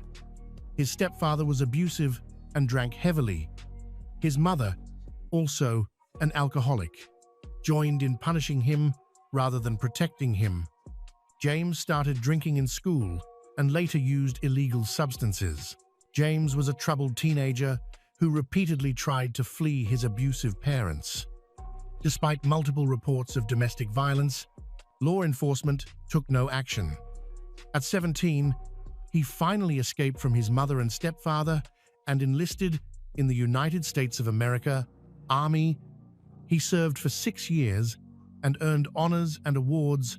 He returned to Norway in 1972 and married 3 times. His last wife was Sue Ellen. They had 2 children and, for a time, lived a normal life. After leaving the army, he worked at International Business Machines, but lost his job in 1983 due to long-standing alcohol and banned substance abuse. After being fired, his mental health deteriorated. His wife tried to support him, but they never sought professional help. He displayed paranoia and delusions, yet no official diagnosis was made, and he received no treatment. According to his wife and witnesses, he was a ticking time bomb, warnings that went unheeded until it was too late. Investigators later discovered that James had an unexpected accomplice. He had not forced Cherry into his house. She went there willingly. However, her family insisted that she would never have gone with such a suspicious man of her own accord. James had used his 11-year-old stepson, Brian. Knowing approximately when Cherry delivered newspapers, James watched for a moment when she was alone. When he saw her without her mother, he told Brian to help. Brian, who knew Cherry, invited her inside. During police questioning, Brian admitted that James had ordered him to do this. As soon as Cherry entered, James appeared and told Brian to leave. The boy ran to his upstairs room. He feared something terrible would happen, but stayed silent out of fear. After James confessed to the murder, Police returned to the house to gather corroborating evidence in case he later recanted. Inside, they found Cherry's newspapers and the money she had collected, both stolen by James. Blood on the basement floor and wall indicated she had been beaten and thrown down the stairs. They recovered a blood-stained sewer pipe used to hang her, along with pieces of clothesline and fragments of her clothing. Evidence also showed the murder was premeditated. Before Cherry began her paper route, James did not subscribe to that newspaper. He subscribed only after she started working. Witnesses said he fixated on her, even following and observing her route. Based on this evidence, on April 6, 1984, James Wales was charged with second-degree murder, abuse, kidnapping, burglary, and abuse of a corpse. He was arrested, held in the county jail, and denied bail as a particularly dangerous offender. Unable to afford an attorney, he was assigned a public defender. The defense first sought his release on bail and requested a change of venue due to extensive local publicity that could compromise an impartial jury. Both requests were denied. The defense then filed an insanity plea. In 1984, the state governor signed a bill revising the standard for insanity defenses, shifting the burden to showing the defendant did not understand right from wrong. The attorney believed this was James's only chance to avoid a life sentence. The trial, initially set for July 30, 1984, was postponed multiple times at the defense's request. The trial finally began on October 18, 1984. The prosecutor presented detailed evidence: the rope used to strangle Cherry, a table leg with her blood, and James's confession, which he later tried to retract by claiming insanity. The evidence also included the newspapers and money he took after the murder. During the hearing, a defense psychiatrist testified that he believed James was insane, diagnosing him with intermittent explosive disorder, a relatively common condition marked by unpredictable anger and violent outbursts. At the time, about 200,000 people in the United States had been diagnosed with this disorder. According to the expert, James could not resist his impulses to do harm. The psychiatrist said that during multiple meetings with James in jail, he observed a range of disturbing symptoms. In one session, James claimed that during the murder, he believed he was attacking his mother, not Cherry. He blamed his mother for his abusive childhood, hated her, and wanted revenge. The psychiatrist concluded that James was unable to consider the consequences of his actions or control himself at the time of the crime. Two of James's ex-wives also testified.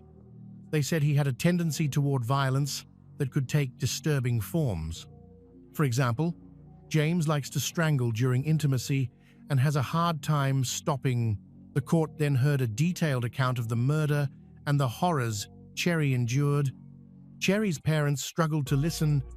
The medical examiner testified that it took about 30 minutes for her to die from strangulation.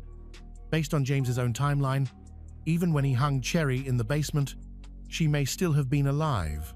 Brian also testified against James. These events were deeply traumatic for 11-year-old Brian. He said he heard screams and muffled thuds. Cherry cried for help, and then it went quiet. Brian was too scared to leave the room because he knew how cruel James could be. He feared he would be attacked next. After 11 days of trial, the jury began deliberations. Notably, the jury did not see all the evidence investigators gathered. The judge excluded crime scene photos of Cherry, her torn clothing, and the marks left on her body, believing such shocking images might prevent the jury from remaining impartial. After 3 hours and 15 minutes, the jury returned a guilty verdict on all counts. The insanity defense failed. On November 12 of that year, James Wales was sentenced to life in prison with the possibility of parole after 33 years, the maximum allowed by state law. In his final statement, he said he was sorry. but it sounded unconvincing, as throughout the trial, James remained impassive and showed no emotion. When issuing the sentence, the judge, citing the brutality of the crime, urged the state never to grant James parole. However, James qualified for the first time in 2017. Cherry's parents could not accept this loss. They moved out of the family home and eventually put it up for sale. By then, the house had a grim reputation. Many believed Cherry's spirit was unsettled and that strange events occurred there. The house became known as haunted. Twice, new residents abandoned it, and neighbors reported moving objects, voix, and unexplained sounds. On July 30, 2020, the ghost house was demolished. At that moment, Cherry's mother also discarded her daughter's newspaper bag, deciding it was finally time to let her go. Cherry's father, however, believed her spirit would only be at peace once the killer died behind bars. The city council honored Cherry's memory in 1984 by naming a local park after her and installing a small memorial there. James was first granted parole on April 12, 2017. Like any American inmate, he could appear before a parole board, and he exercised that right. His hearings were met with public protests organized by Cherry's parents. James told the board he struggled with stress, had a difficult childhood due to his abusive grandfather, and believed he would never have killed Cherry if not for a mental health crisis. Despite his statements, the parole board denied his release. Cherry's parents continued to hold public demonstrations, calling for him to remain imprisoned for life. Ahead of each new hearing, they intensified their efforts to seek justice for their daughter. 3 years later, James became eligible for parole again. A supporter of Cherry and her family launched an online petition that gathered more than 9,000 signatures. In total, 409 pages of signatures and 120 pages of comments were submitted to the board. James was denied parole a second time. And again, in 2023, law enforcement maintained that he should remain behind bars for life. Another hearing was scheduled for 2025. Throughout this period, Cherry's family appealed to the public, doing everything they could to prevent his release. On February 28, 2023, Cherry's father died at age 81 after a brief battle with liver cancer. Before his death, he asked that James never be released. In 2025, James was denied parole again. The next hearing is scheduled for 2 years later.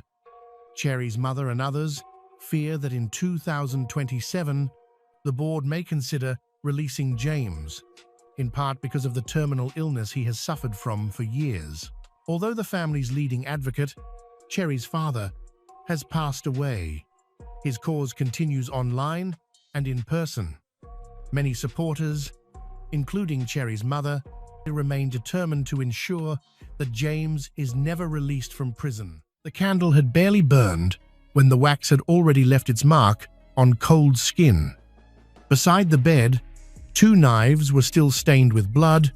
In a small apartment in Las Vegas, the body of Herline Dulai lay motionless after a night of so-called purification rituals. For those who knew Herline, a passionate fitness trainer, a warm and inspiring woman, her death was not only brutal, but also hauntingly unbelievable. Having come to Las Vegas to start her life over, Herline embarked on a journey to find spiritual balance, but the place she hoped to find enlightenment turned into a pit of tragedy, and the person who accompanied her on that journey, Ash Armand, a former star of the show Gigolos, was the one who dragged her into a spiral of death.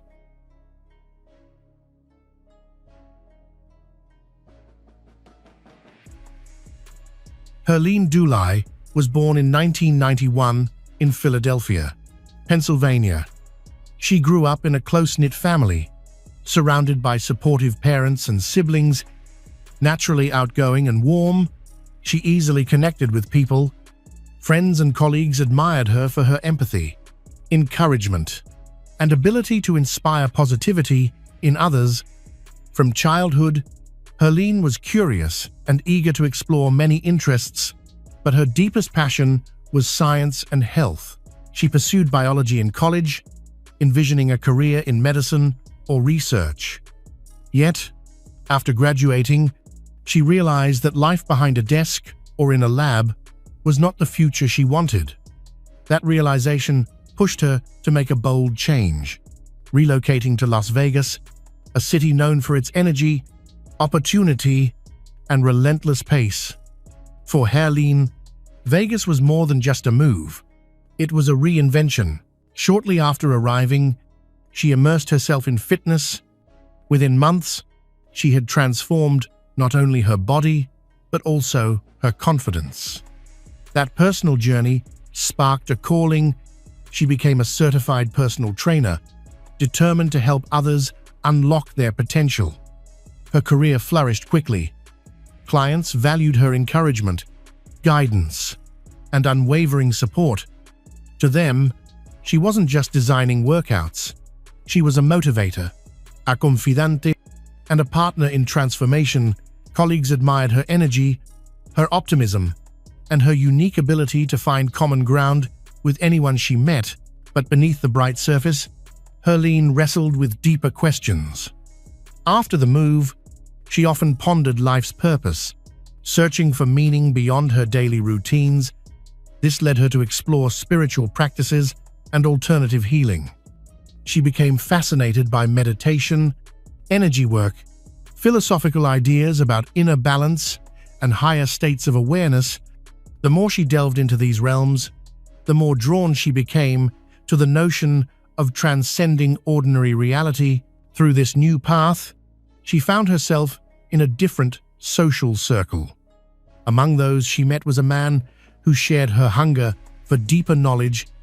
Their conversations revolved around spirituality, energy, and uncovering hidden truths. At first, the exchanges felt inspiring, but over time, they began to take a darker turn. Ash Armand, birth name is Akshaya Kubiak, had a magnetic charisma. Confident and articulate, he could adapt to any conversation, making those around him feel seen and understood, always the center of attention. He projected the aura of someone who had glimpsed higher truths. He often spoke about consciousness, energy, and existence, eager to share his beliefs with anyone willing to listen. Herline was captivated by his worldview. She felt that he understood her yearning and that with him, she might unlock something greater. Their talks quickly evolved into a deeper connection. Together, they explored practices meant to quiet the mind, dismantle inner barriers, and reject social constraints they believed held them back. In time, however, his ideas grew more radical. He argued that traditional self-improvement was shallow, claiming that true enlightenment required abandoning fear, breaking mental chains, and venturing into altered states of perception. He insisted that real awareness lay beyond the boundaries of ordinary experience. That was when their retreats began. They ventured to remote spots outside the city, places where they could disconnect from the outside world. There, Herline experimented with new methods of self-discovery. Gradually, these practices took a more dangerous turn. Psychoactive substances entered the picture, presented as keys to higher consciousness, tools to break free from ordinary reality. Under their influence, she slipped into altered states, convinced she was glimpsing profound truths. Each experience felt like a journey into deeper understanding, yet the line between clarity and illusion grew thinner. Perception became unstable, reality uncertain. These journeys were intoxicating, but they slowly pulled her further away from the life she once knew. At some point, her search for harmony shifted into something far more perilous. She may not have realized how far she had drifted, but step by step, she was being drawn into a world she could not easily escape. By then, the path back to the life she had built seemed impossibly out of reach. Helene and Ash grew close quickly, their bond intensifying in a way that felt almost fated. In the early days, their connection seemed effortless, filled with conversations about spirituality, self-discovery, and the search for higher meaning. Yet as time passed, small cracks began to appear, warning signs that at first seemed too minor to matter. Ash could be affectionate and attentive, speaking with warmth and insight, but then, without warning, he would grow cold and unapproachable. His moods shifted like quicksilver. Sometimes he spoke with dazzling conviction, as if unveiling the universe's deepest secrets. At other times, he snapped at the smallest things, retreating into silence for hours, even days. There were occasions when he vanished altogether, ignoring Helene's calls and messages, only to resurface, claiming he had needed time alone to cleanse his spirit and release the energies he had absorbed from others. Helene wanted to understand him, but these erratic disappearances left her increasingly uneasy. The more time they spent together, the more Ash pressed her to abandon the beliefs and frameworks she had once relied on. He claimed logic was a trap, that true growth could only be achieved by silencing reason and embracing pure intuition. His words grew steadily stranger. He spoke of shadowy forces, of people infected with dark energy that held humanity back from evolution. Most troubling of all was his fixation on Helene herself. He insisted there was something inside her that needed to be purged, an imbalance in her energy field that blocked her from achieving enlightenment. According to him, she could only reach her full potential if she trusted him completely and allowed him to guide the process of cleansing. By the summer of 2020, his behavior had become increasingly erratic. Some days, he claimed to see visions of her future or to read her private thoughts with ease. Other days, he was consumed by suspicion, demanding that she trust only him and no one else. At times, he was an inspiring mentor, radiating confidence, while at other times, he was volatile, irritable, and withdrawn. What unsettled Helene most, however, was his growing obsession with rituals. He described ancient ceremonies that, he said, had the power to strip away all inner barriers. Only by participating in these rituals, he insisted, could a person truly free themselves from illusions and embrace reality. At first, Helene dismissed this as another one of his philosophical digressions, but soon, the pressure mounted. He began urging her to take part, telling her that only absolute trust in him could allow her to transcend her limits. Gradually, she realized these conversations were no longer abstract. His strange beliefs weren't confined to talk, they had begun to shape his every action, and by extension, their relationship. He demanded not just her attention, but her obedience. He expected her to surrender completely, body, mind, and spirit, to his methods and his worldview. On the evening of July 15, 2020, Helene was with Ash at his apartment in Las Vegas. That night was supposed to be dedicated to what he called a spiritual cleansing session. He told her the time had finally come to cast aside all boundaries, to achieve the higher state of consciousness they had long spoken of. To prepare, he insisted that she take a powerful dose of psychoactive substances only under their influence. He claimed, could she achieve true clarity and connection with the hidden dimensions of existence? Helene hesitated. A wave of unease swept over her.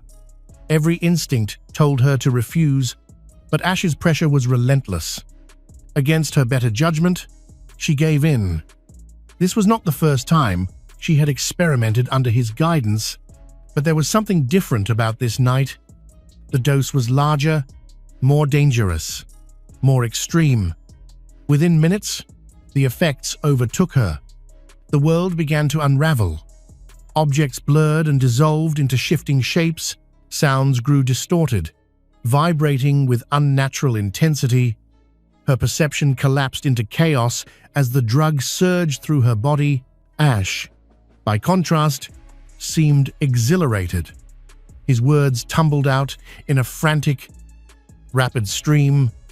He declared that his mind had broken free of its limits, that he could see beyond the physical world into some higher plane of truth. His eyes burned with a manic light, his voice rising with fevered intensity. But for Herline, the experience was terrifying. Her visions did not bring peace or understanding. They brought panic. Anxiety gripped her chest.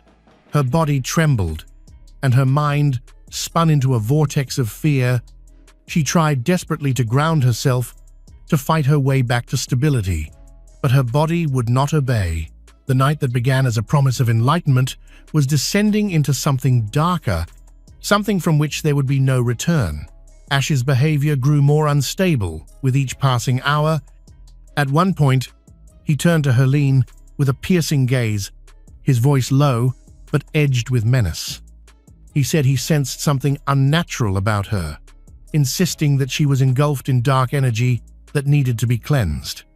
When she tried to object, his agitation only escalated. He accused her of resisting, of blocking the release of negative energy. His words tumbled out faster, sharper, more threatening. With every sentence, his obsession deepened, and the atmosphere in the room thickened with dread. Herline attempted to calm him, but his mind was no longer reachable. The stimulant had clouded his judgment, and he was consumed by the belief that he needed to act immediately. In a sudden burst of aggression, Ash seized her wrist. She tried to pull away, but his grip, fueled by adrenaline and frenzy, was overpowering. With a violent shove, he sent her crashing to the floor. The assault escalated with terrifying speed. Violence seemed to surge through him in waves. Grabbing a heavy glass candlestick from a nearby table, he struck her again and again. Her head dropped limp, her body trembling in convulsions. Yet he didn't stop. In a horrifying frenzy, he reached for knives and other objects, inflicting savage wounds. Only when Herline's breathing ceased, when the spark of life had completely left her body, did the rampage end. A chilling silence fell over the Las Vegas apartment. Ash stood frozen, his stimulant-fueled mania slowly giving way to a grim awareness of what had just unfolded. Blood was everywhere. On the floor, on his clothes, staining his hands. The stench of death was thick in the air. For hours he lingered in that apartment, pacing, staring at her body, as if searching for a way to undo what had already been done. But there was no undoing it. On the morning of July 16, 2020, a call was made to emergency services. The man on the line, Ash Armand, spoke with an uneven tone. There was tension in his voice, but not the panic one would expect from someone who had just witnessed a tragedy. He told the dispatcher that his partner was dead, claiming it had been an accident and that he had tried to help her. But it was too late. Police arrived within minutes. Ash himself answered the door. His appearance stunned them. His clothes were stained with blood, his expression weary, detached. He showed no visible signs of panic or despair, only a cold exhaustion. Inside, the scene was one of chaos and violence. On the floor lay the lifeless body of Herline Dulai, her skin pale, her face and neck marred by dark bruises. Her arms bore deep scratches, surrounded by smears of dried blood. The disarray of the room left little doubt. A brutal struggle had taken place, but the bathroom told a different story. It was eerily clean, almost scrubbed. Investigators noticed faint smudges of blood on the tiles, but most surfaces had been wiped. In the washing machine, they discovered clothing stained with blood. Ash's own outfit appeared to have been recently laundered, suggesting a hurried attempt to conceal evidence. 2 unlit candles stood by the bed, Disturbingly, investigators found traces of melted wax on Herlene's skin, an inexplicable and chilling detail. On the bedside table lay 2 knives, one a kitchen blade, the other a folding knife, both still caked with dried blood. It is clear that someone tried to erase the truth but failed. Officers also uncovered a suitcase packed with personal items, cash, and documents. The discovery suggested Ash had intended to flee, but had either changed his mind or run out of time. When questioned, his statements were erratic and contradictory. At times, he claimed he remembered nothing. Moments later, he insisted Herlene had attacked him first and that he was only defending himself. However, his body had no scratches or injuries. Nothing to corroborate the story of his struggle. The police kept a close eye on Ash's behavior. He showed no visible emotion, asked for no help, and never expressed genuine shock at what had taken place. Meanwhile, forensic experts continued combing through the crime scene. In the refrigerator, they discovered several bottles of alcohol. On the table, they found traces of a powdery substance, later confirmed to be a banned substance. Step by step, the picture began to form. Someone had clearly tried to destroy evidence, but the attempt was careless and incomplete. Everything pointed to the crime having been committed under the influence of psychoactive substances. While investigators documented the evidence, Ash was placed in the back of a patrol car. He didn't resist or protest. The investigation was still in its early stages, yet authorities already had little doubt. His version of events, centered on self-defense, simply didn't stand up to scrutiny. Detectives immediately began to dig into Ash Armand's past. The inquiry soon uncovered striking details of his biography. Ash's real name was Akshaya Kubiak.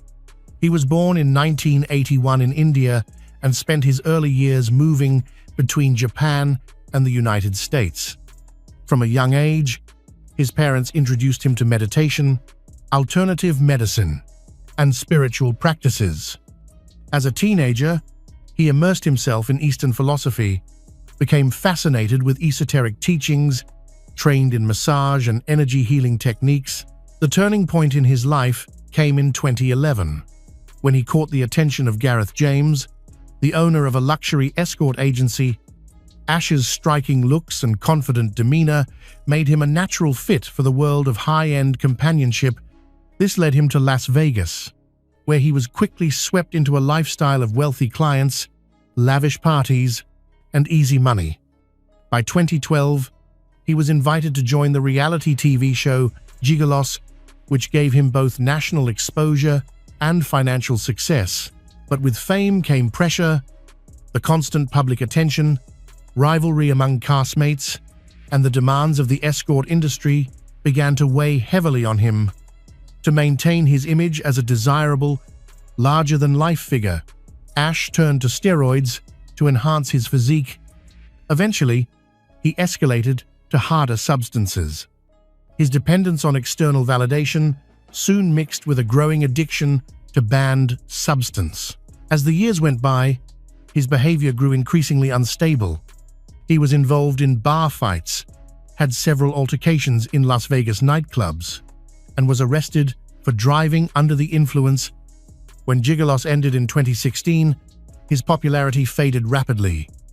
Income streams dried up, and his attempts to stay relevant in the media world failed. The fortune he had made during his years of fame was quickly squandered on luxury cars, wild parties, and an indulgent lifestyle. By 2020, his life was a shadow of what it once was. Once a recognized TV personality, he was now renting a modest apartment and scraping together income by meeting fans of the show who were willing to pay for his company. When he met Herlene Dulai, he was already spiraling. In his desperation, he turned once more to spiritual practices and mysticism, convincing himself that he had the ability to manipulate energy and bend reality. But under the grip of banned substance, these ideas twisted into dangerous delusions. His relationship with Herlene became less about love and more about control. To him, she was not only a partner, but someone he could dominate and mold. Over time, his conviction hardened into obsession. He believed he could not only influence her thoughts, but dictate her destiny. That July night, with his mind corroded by years of substance abuse and self-deception, the fragile balance finally shattered. Investigators assembled the puzzle of his life piece by piece, and the deeper they looked, the clearer it became. This was no random crime. Ash had been on a collision course with tragedy for years. His trial began in 2021.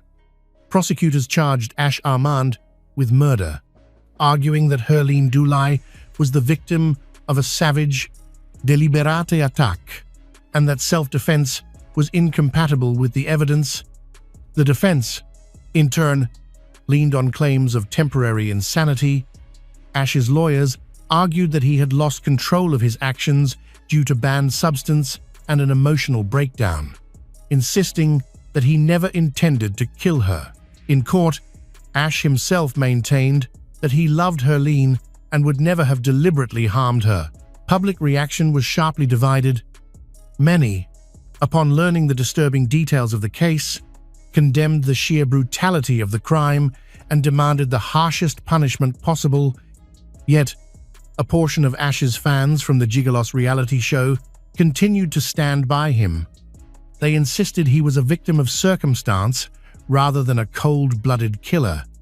Supporters voiced their opinions on social media, and some even organized fundraising groups to help finance his legal defense.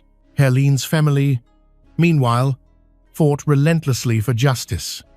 Her parents and sisters gave emotional interviews describing her as a vibrant, compassionate woman whose life had been stolen by a man who exploited her trust. They emphasized that no argument, whether about banned substance, stress, or mental health, could erase the cruelty of his actions or diminish his responsibility. In December 2021, the court delivered its verdict. Ash Armand was found guilty of the voluntary manslaughter of Herline Dulai and sentenced to 20 years in prison. Under state law, he would be eligible for parole after serving 8 years. For Herline's loved ones, the ruling was bittersweet. They expressed deep disappointment, calling the punishment far too lenient given the horror of the crime. The court, however, had considered the defense's arguments regarding Ash's impaired mental state at the time of the killing, and this factor influenced the final sentence.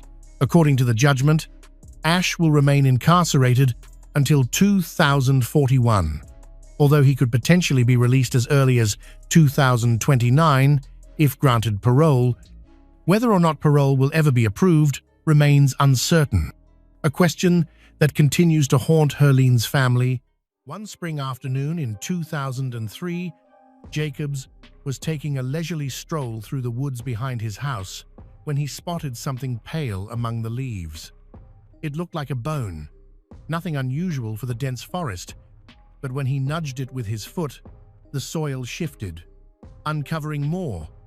He crouched down, picked one up carefully, and froze.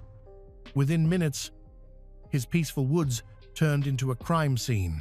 Police cars crowded the narrow road as forensic teams searched the muddy ground. They found a partial skull, 2 ribs, and almost a full leg. Bone showed damage, some cracked, others marked with patterns that first appeared to be animal bites. Under forensic lights, however, the truth became clear: these were knife wounds. That discovery changed everything. Jacobs hadn't found the remains of an animal or the work of nature's decay. He had uncovered evidence of murder. Someone had hidden a woman's body in that forest, trusting the swamp and the passing years to conceal her fate. But the bones refused to stay silent. They were ready to reveal their story.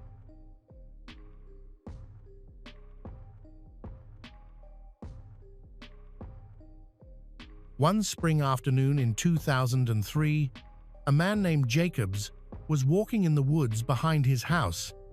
As he walked, he spotted something suspicious and realized it was an animal bone. This was not unusual since the area was heavily wooded. However, something caught his eye, so he touched the bone with his foot. It was lying on the ground and could be easily lifted, but underneath it were more bones.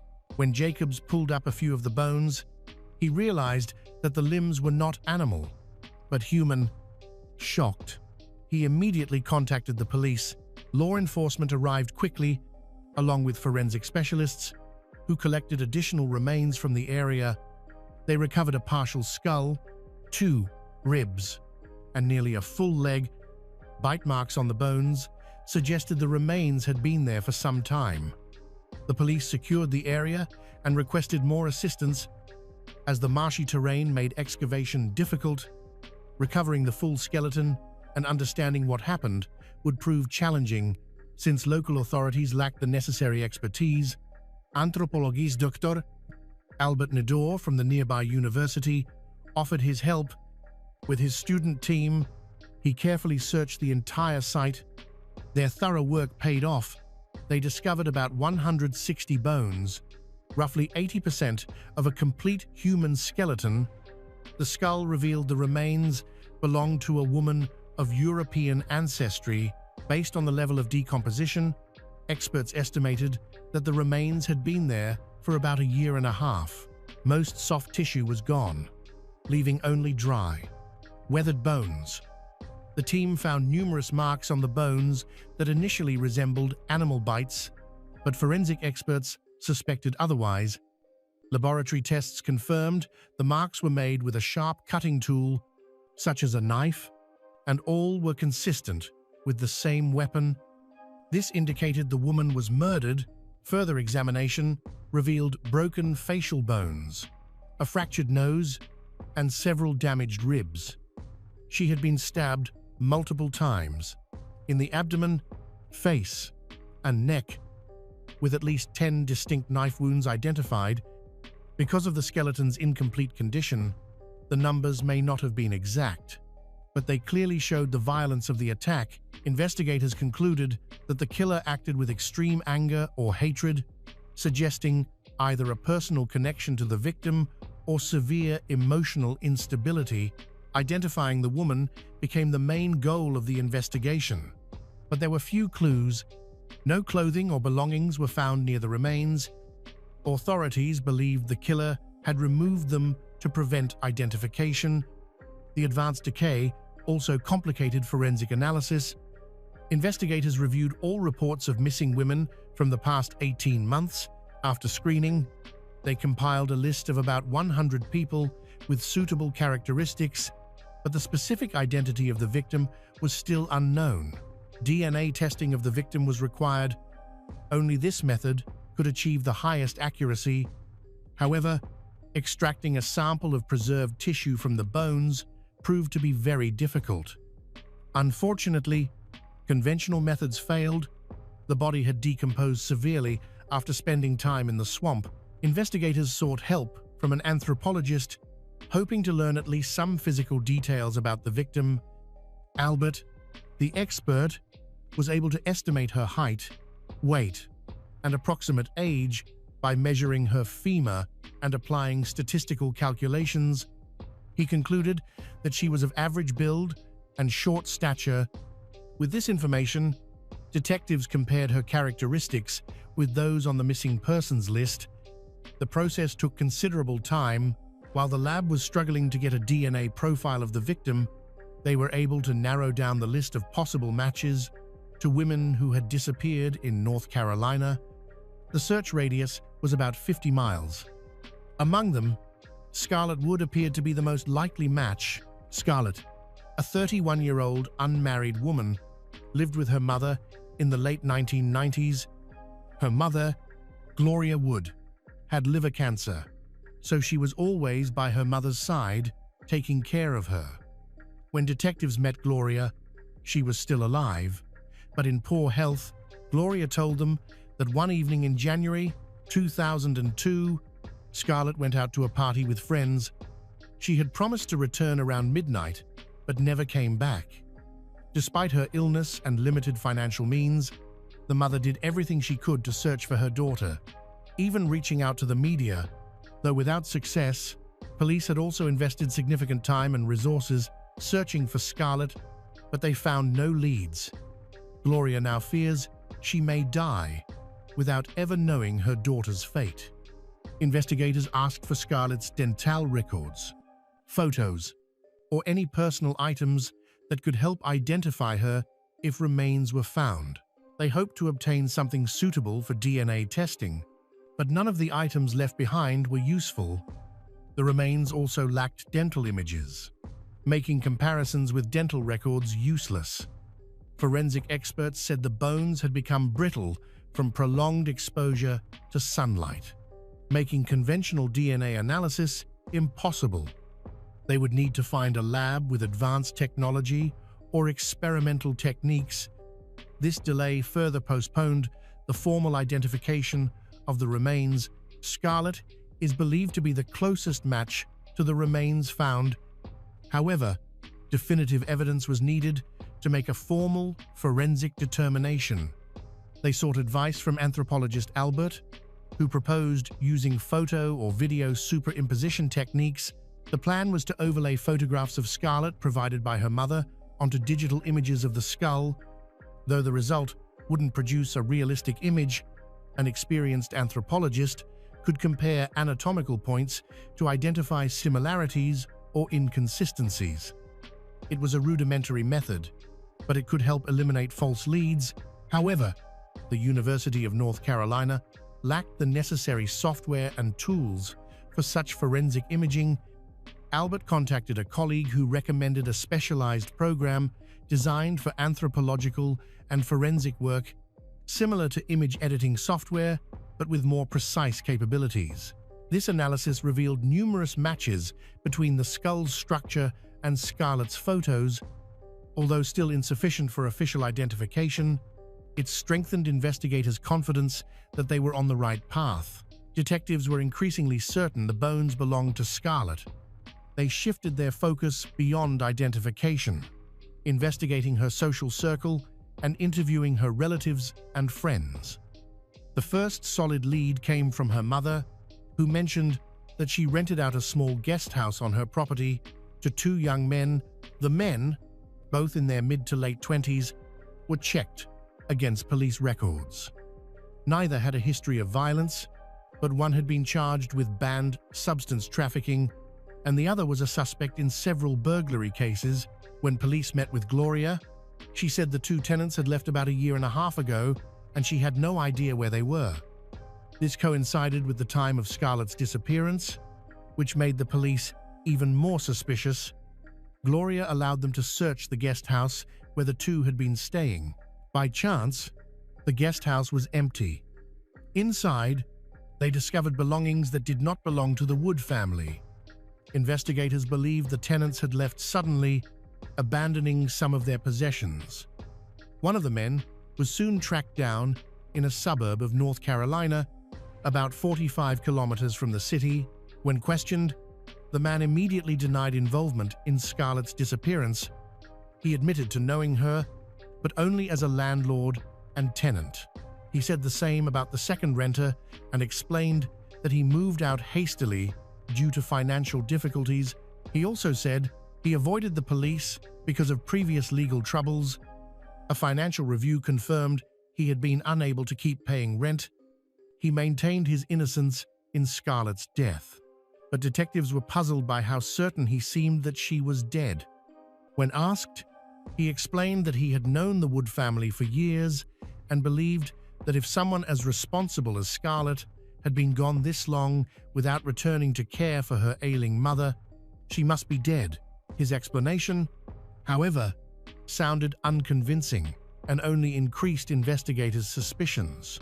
The police decided to confirm their suspicions and returned to the Wood family's guest house for a more detailed investigation.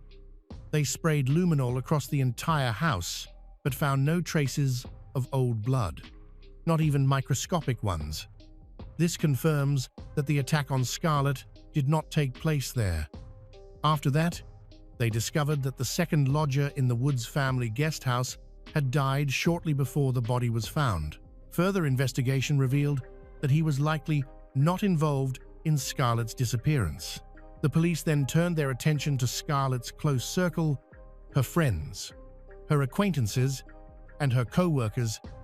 Her best friend, Lynn Bollinger, provided important information. Lynn said she had been with Scarlett the night before she disappeared.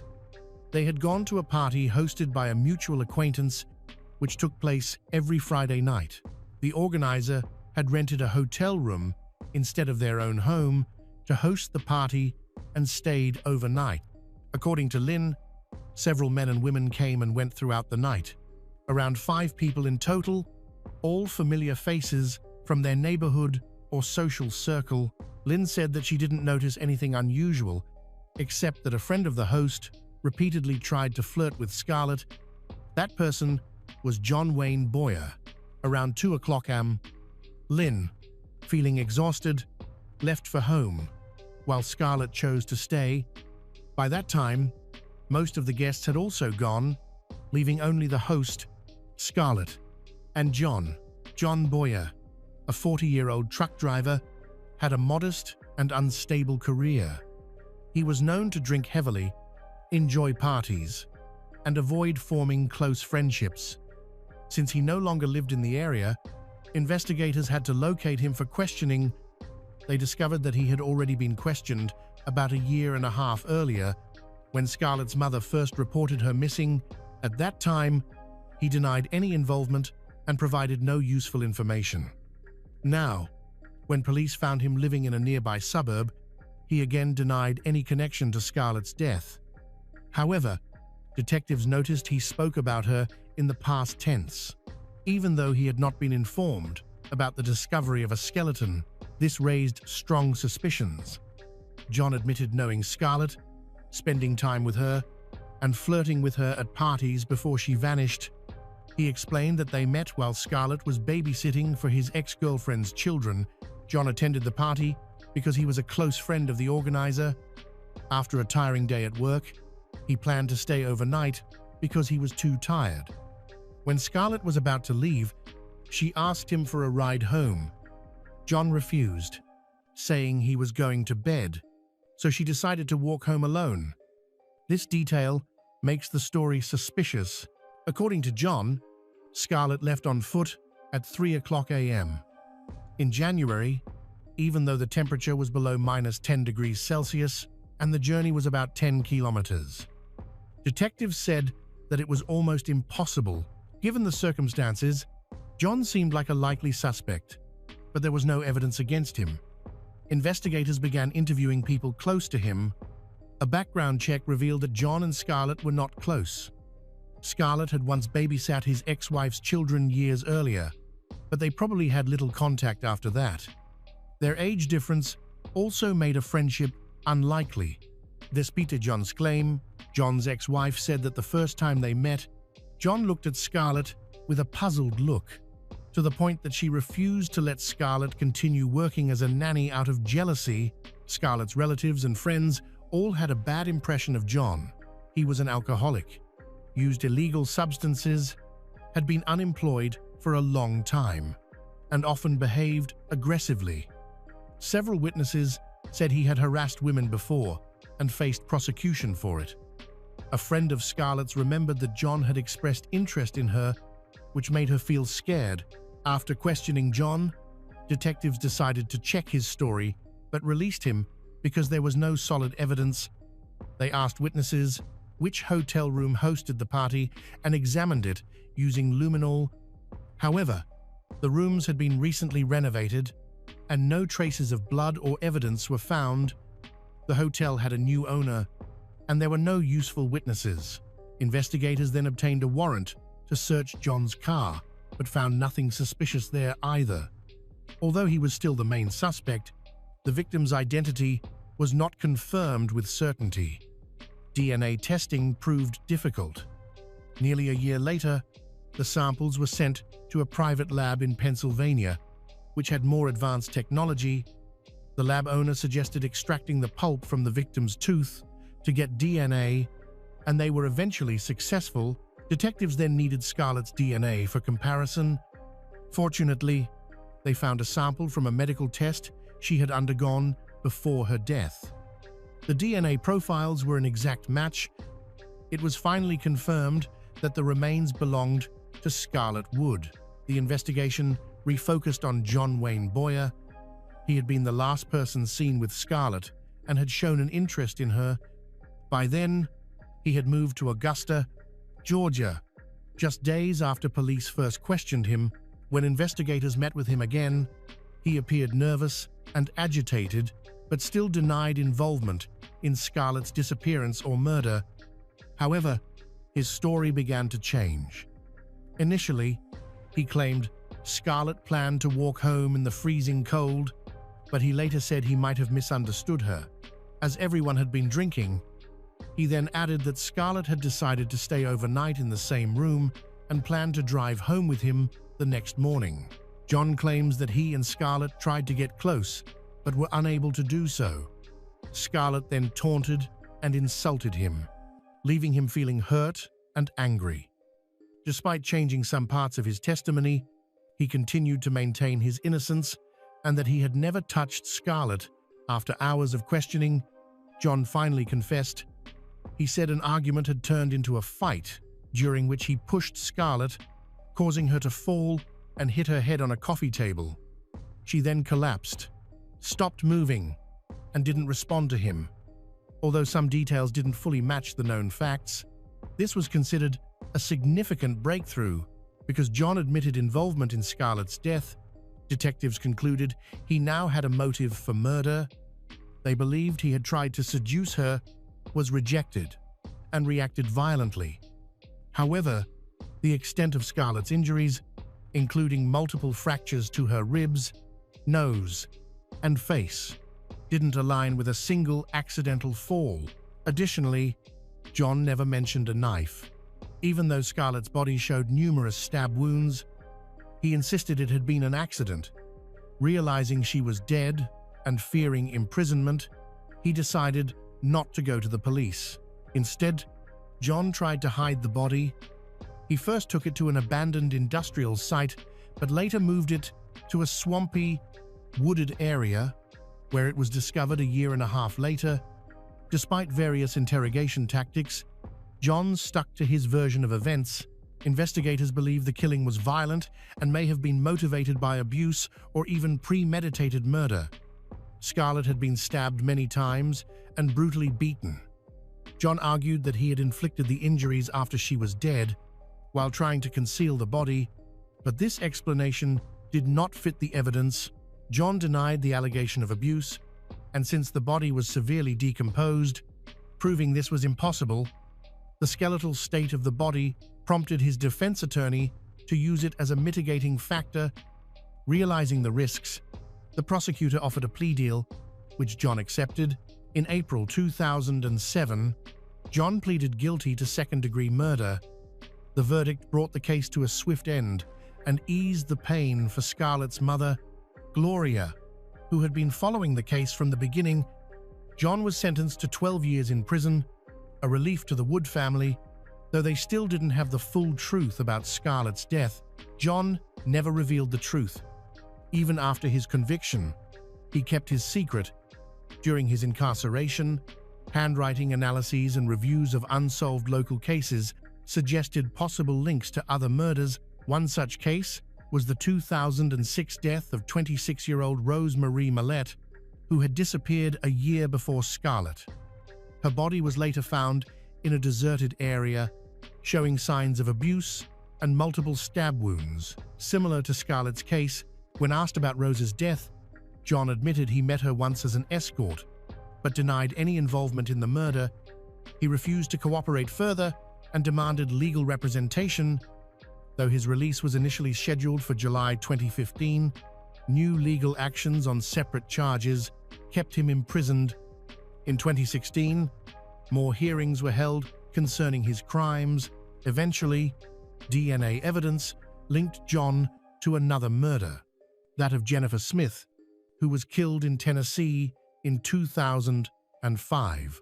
While Scarlett's case was still being investigated, prosecutors allege that John took Jennifer to a deserted parking lot, abused her, then strangled her with a seatbelt after an argument over money before dumping her body and leaving the scene. John eventually admitted to committing the attack. Prosecutors were shocked by his deep hostility towards women, noting that he had never married and lived with his mother all his life. After a court hearing, he was found guilty of Jennifer's murder and sentenced to 30 years in prison. Even then, the investigation did not end. Detectives began to suspect John's involvement in another case, the 2000 murder of 34-year-old Michelle Hagedorn. Her body had been discovered under a tree in an interstate parking lot near the truck stop where John had picked her up. Her identity remained unknown for more than a decade, and a new investigation began only after John became a suspect. Although John initially denied any involvement, he later confessed. That case never went to trial. John died on June 29, 2023. Detectives believe he may have been responsible for several other murders, as his violent temper and long career as a truck driver gave him opportunities to kill and dispose of victims across the country without detection. Investigators have tried to link John to other murders and disappearances that happened frequently in the area where he lived, but so far, no additional victims have been identified. On a quiet summer night in Charlotte, North Carolina, a young woman boarded the last train home after finishing her evening shift at a pizza shop. The security camera captured her calm, ordinary movements, checking the route, finding a seat, scrolling through her phone. Minutes later, the same footage would become evidence in one of the most shocking, random killings the city had ever seen.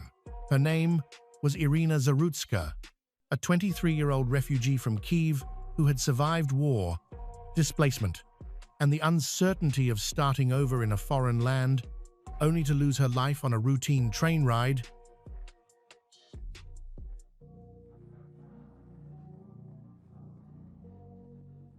Irina Zarutska was born on May 22, 2002, in Kyiv, Ukraine, to Anna Zarutska and Stanislav Zarutsky.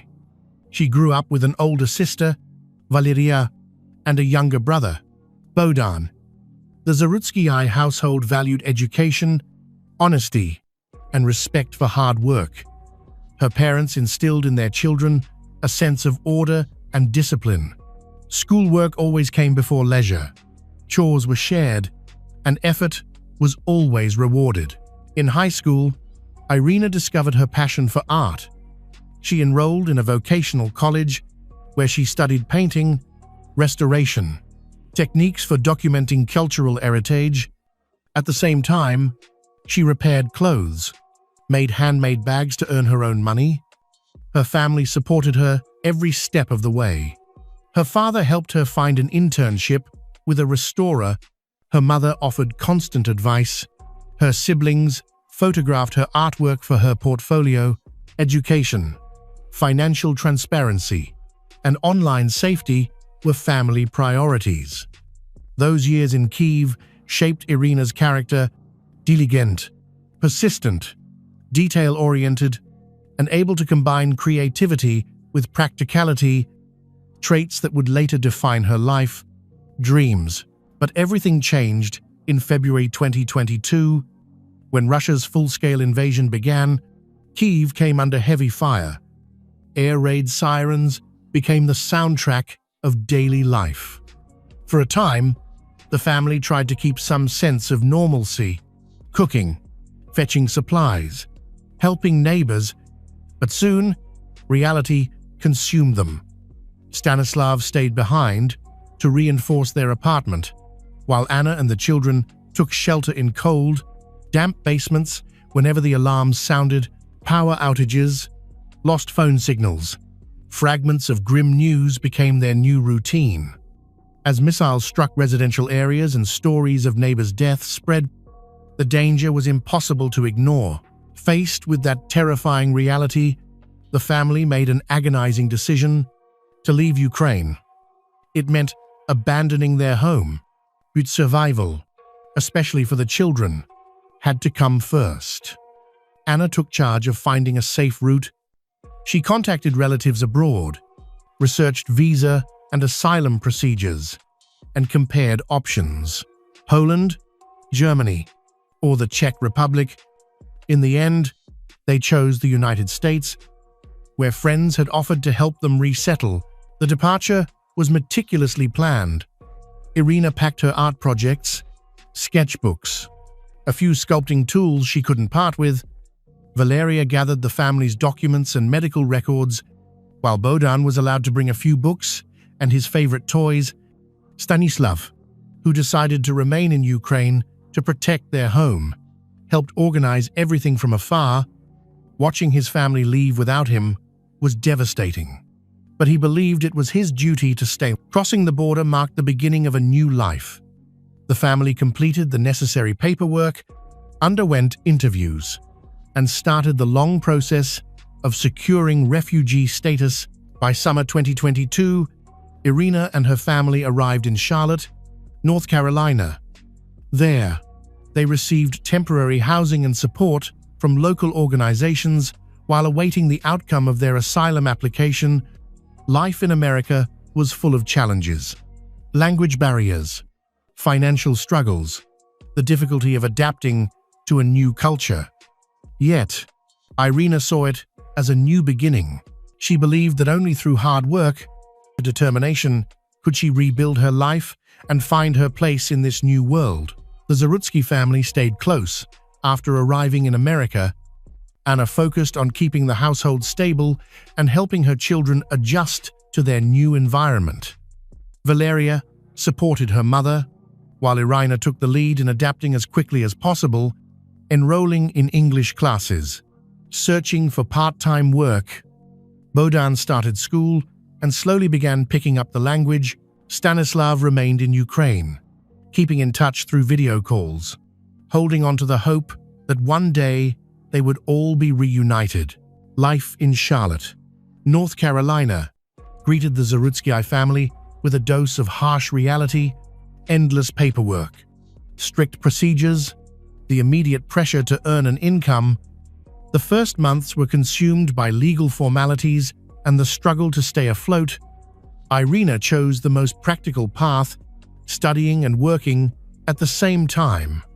She landed a part-time job at a local pizza shop, taking evening shifts so she could attend English classes during the day.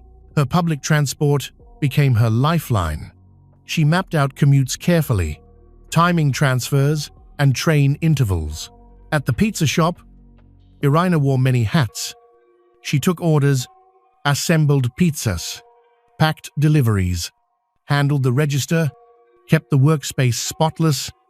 She quickly mastered the point-of-sale system, learned food safety standards, followed storage procedures. Management noticed her precision and reliability. She never missed a shift, always arrived on time, often volunteered for extra hours to support the family. Beyond work, Irina also volunteered at a local senior care facility. Her duties included escorting residents to meals, monitoring medication times, logging requests, and helping them video call relatives. Staff admired her calmness, clear communication. She fit naturally into group activities and helped residents feel comfortable. To improve her English, Irina enrolled in classes at a community college. Her goals were focused: to speak confidently at work and to manage official documents without assistance. She kept a detailed vocabulary journal, recording practical words from everyday life: banking, insurance, traffic rules, appliance instructions. She also practiced pronunciation so phone orders at the shop wouldn't cause misunderstandings. The family operated under a strict financial plan. Irina tracked every expense: rent, transportation, food, phone bills, tuition. She saved a portion of each paycheck, determined to earn her driver's license and fund additional training. Valeria helped translate documents, assist with errands. While Anna managed legal paperwork and appointments, their 2-year roadmap was clear. First, reach college-level English proficiency. Next, obtain a driver's license and buy a small used car for late-night shifts. Finally, expand Irina's skills through industrial sewing and animal care courses at a local center. Irina also dreamed of interning at a cultural institution in Charlotte if a position became available, something that could reconnect her with her artistic roots. Life in Charlotte settled into a rhythm classes during the day, work in the evenings, volunteer hours on weekends. Irina carried the structure and discipline from her old life in Kyiv into every task she undertook. She logged her progress, reviewed goals each month, and constantly refined her schedule. It gave her a sense of control, a reminder that even far from home, she was still building something meaningful. On the evening of August 22, 2025, Irina Zarutska clocked in for her usual shift at the pizza shop. Her schedule was set to end by 10 o'clock p.m., just in time to catch her train home. Once the shift ended, she followed every closing procedure precisely, cleaned her area, packed the boxes, finalized the inventory log, and signed out of the system. Everything was done by the book. As always, around 9:50 p.m., the shift manager gave her the all-clear to leave. Irina logged out, changed out of her work uniform, and gathered her belongings. Before stepping out, she checked the transit schedule one last time. The next Blue Line train would get her home right on time. The walk to the station was short and familiar. She followed the main road, bright with streetlights and regular traffic signals. Passing a few crosswalks, she soon reached the East-West Boulevard platform. The arrival board showed her train was just minutes away. Everything felt ordinary. A handful of passengers stood scattered along the platform, keeping to the yellow safety lines. Some hovered by the vending machines, others waited quietly near the boarding zones. Irina took her place a few steps back from the edge, pulled out her transit pass, and got ready to board. Overhead announcements echoed through the speakers. Updates on arrivals, safety reminders, standard etiquette notice. The train rolled in right on schedule, brakes hissing as the doors slid open across the platform. Irina waited for the last few people to exit, then stepped inside through the middle door, careful not to block anyone. She spotted an open aisle seat near the middle of the car and settled in. Her backpack rested neatly at her feet, phone in hand, headphones in place. The transit rules prohibited taking extra space, so she sat upright, keeping everything tidy and contained. The train started smoothly, the hum of motion steady beneath her. Stop announcements came clearly through the intercom. A few riders were spread out across the car. Some scrolled on their phones. Others stared into the windows. Plenty of seats remained open. Irina's seat choice gave her a quick exit at her stop. She glanced at the route map above the door, tracing the stops, just to be sure. Her phone stayed on, notifications active, ready in case her family texted after she got off. Up to that point, everything ran exactly as planned. The shift had ended, her route was confirmed, and the train was on time. According to the internal surveillance footage, the scene appeared calm and uneventful. The ceiling camera captured a wide view, another by the door added coverage from a side angle. Irina sat near the middle, facing forward. Moments later, a man entered and took the window seat one row behind her. Separated by a single seatback, there was no exchange, no glance, no word between them. For the first minute after departure, the carriage stayed quiet. Irina remained still, focused ahead. The man beside the window also appeared motionless, his posture slightly turned toward the wall. No movement was visible in his section. Then, in the next minute, he adjusted. His shoulder rolled forward. He leaned subtly toward the aisle. One hand slipped into his hoodie pocket, paused for several seconds, then withdrew slightly as he glanced around. None of the other passengers seemed to notice. No one reacted. The carriage stayed hushed. At the start of the third minute, his movements changed again. He lifted himself slightly, reaching deeper into his pocket. In the frame, a folding object came into view. A metallic glint. His fingers wrapped around the handle. His thumb slid along the locking mechanism. Irina remained unaware, her focus straight ahead, the space between them unchanged. Nothing in his demeanor gave away what was coming. In the fourth minute, the attack began. He stood abruptly, stepped sideways, and delivered 3 rapid strikes aimed at her neck. The footage shows the motions in quick succession, short, sharp, and without hesitation. There were no words, no warning. Irina tried to stand, but stumbled, losing balance. Around here, passengers recoiled, stepping back in confusion and fear. One person darted toward the front of the car. The attacker turned toward the aisle, moving calmly toward the next section. The weapon disappeared below the camera's frame. Doorway footage showed chaos breaking out. Riders pressing themselves against the poles, 2 sliding to the far seats, 1 fleeing through the intercar passage. No one helped. During those critical moments, everyone was paralyzed by fear. Almost immediately, a passenger from the front rows signals toward the operator's cab. On the footage, he can be seen glancing back, gesturing with his hand, and then moving out of sight behind the partition. Shouts and exclamations are audible in the car. Irina remains in her section. 2 other riders appear nearby, looking around and trying to assess the situation. From the first active movement of the assailant to the train's full stop, roughly 2 minutes pass. During this time, the doors remain closed, and the train continues toward the next platform. All onboard systems, lighting, and announcements function normally. Cameras show that the attacker does not return to his seat or approach Irina again. Instead, he keeps a straight path forward down the aisle. The first calls to emergency services come in almost immediately after the assault. One passenger from the same car reports a woman who has been injured with a knife, lying on the floor and unable to move. The dispatcher asks for details, the train's direction, line name, and nearest station.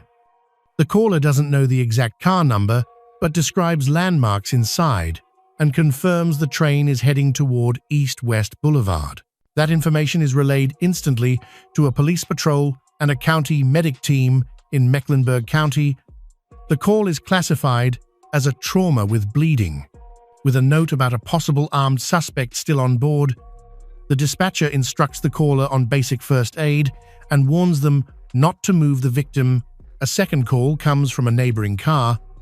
An eyewitness reports seeing the attacker walking down the aisle, apparently heading toward the exit at the next stop. His description of the man's appearance and direction helps police prepare to intercept him on the platform. A third call is logged from the platform itself. The caller says he can see a man stepping off the train who matches the description broadcast over the radio. The dispatcher warns him not to approach, only to keep eyes on the suspect's movements. Meanwhile, the dispatcher stayed on the line with a passenger still inside the train car where Irina lay. Her breathing was labored, but she was still showing signs of life. Eyewitnesses tried to follow instructions. One person kept firm pressure on the wound. Another monitored her breathing and reported any changes. In the background, the dispatcher could hear the conductor's announcements, the sound of braking, and the doors opening, cues that allowed emergency crews to synchronize their arrival down to the minute. As the train came to a stop, the dispatcher instructed witnesses to meet the medics at the door while maintaining pressure on the injury. He also warned them that police would be detaining the suspect on the platform simultaneously. All calls were logged and time-stamped, later becoming part of the evidence. The train arrived at East-West Boulevard Station. As soon as the doors opened, Charlotte police, already briefed with the suspect's description, moved into position at every exit to prevent escape. A man in dark clothing stepped off the train, matching the description exactly. This was de Carlos de Juan Brown Jr. He did not run. Instead, he walked calmly. Looking around, officers ordered him to stop and raise his hands. Brown complied without resistance. He was quickly handcuffed, and a knife bearing traces of blood was found during the search. After the arrest, he was escorted through a secure passage and handed over to a patrol unit. At that same moment, paramedics entered the train car. Passengers pointed to the young woman lying on the floor. She was unconscious, not breathing. She had sustained 3 knife wounds, 2 to the neck area and 1 to the chest. Witnesses explained they had tried to stop the bleeding by pressing clothing against the wounds, but their efforts had been unsuccessful. The medics immediately began resuscitation measures, applying an oxygen mask and using specialized dressings for several minutes. They tried to restore her heartbeat, but due to severe injury to the neck vessels and massive blood loss, they could not save Irina. She was pronounced dead inside the train car. Following the official pronouncement, police cordoned off the train. The car where Irina Zarutska had been was closed to passengers. As investigators began documenting every detail, forensic technicians photographed the area, collected the knife, and secured her belongings. Witnesses seated nearby were asked to stay for questioning. The atmosphere on the platform was heavy. Shock rippled through the crowd. Some passengers cried quietly, others stood frozen, unable to grasp what had just unfolded. Officers reassured everyone that the threat was over, urging them to remain calm. Several witnesses later confirmed that the attack came without any warning, leaving the victim no time to react or defend herself. Because the arrest was carried out swiftly and without resistance, law enforcement could fully turn its attention to the investigation. Evidence was carefully gathered at the scene, witness statements were recorded, and precise timestamps were noted. By the time the area was cleared, the first stage of the tragedy had ended. The suspect was in custody, and the incident had formally become a homicide case. Following the medical examiner's confirmation, Irina's body was transported for a full forensic autopsy. Experts verified the police findings. She had suffered 3 stab wounds, 2 of them to the neck, leading to catastrophic blood loss. 1 strike had severed a major artery, making survival impossible even with immediate medical care. Arranging a funeral in the United States proved to be an exhausting ordeal for the Zarutsky family. Her mother and sister, who had already been living in America, shouldered the burden of paperwork and coordination with authorities. Her father, still in Ukraine, could not attend in person. He joined the preparations remotely through video calls. The distance made the pain even harder to bear. He could not say goodbye to his daughter in person, a loss that deepened the family's grief. The funeral took place in Charlotte, North Carolina. Friends and colleagues remembered Irina as gentle, hardworking, full of warmth. At the pizza shop, where she worked part-time, her co-workers spoke of her generosity. She often stayed late, helped others, and never complained. Staff at the senior care facility recalled her patience and empathy toward residents. The service ended with prayers and a moment of silence. Members of the local Ukrainian community stepped forward to help cover burial expenses, turning grief into an act of collective compassion. Irina's story became a painful reminder of how migration and tragedy can intertwine. At the time of his arrest, Brown already had a long history with both law enforcement and mental health institutions. Little is known about his early childhood, but records show he grew up in North Carolina and began encountering the legal system in his teenage years. Court documents indicate that his criminal record started in 2007. when he was still a juvenile. Over the following 7 years, Brown was charged with theft, burglary, armed robbery, and making violent threats. Some cases were dismissed, but his behavior showed little improvement. He drifted between jobs, struggled with stability, and repeatedly returned to crime. In 2014, he was sentenced to 5 years in prison for armed robbery. His release in 2020 did not end his troubles. Within months, he appeared again in police reports. In early 2021, Brown was arrested for assaulting his sister and causing injury, followed by charges of property damage and unlawful entry into a restricted area. The following year, in July 2022, he was detained again for disorderly conduct. None of these encounters changed his behavior. By January 2023, his actions had taken a bizarre turn. Brown began making repeated emergency calls from a medical facility, claiming that an artificial material inside his body was controlling his movements.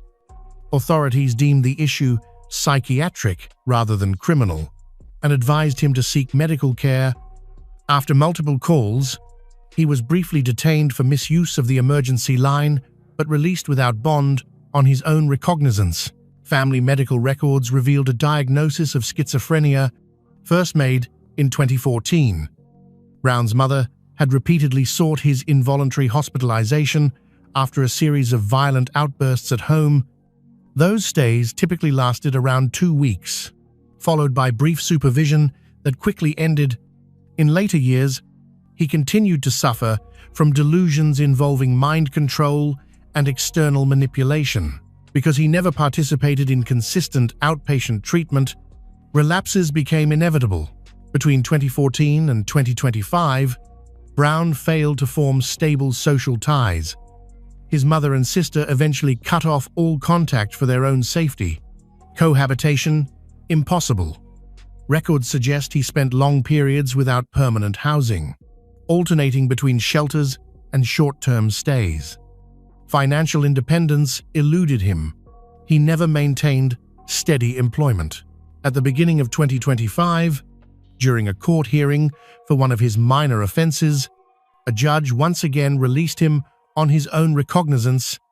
Despite his homelessness and history of repeat crimes, the oversight imposed was minimal. He only needed to appear in court and follow basic restrictions. Without structured supervision, he slipped through every gap the system allowed.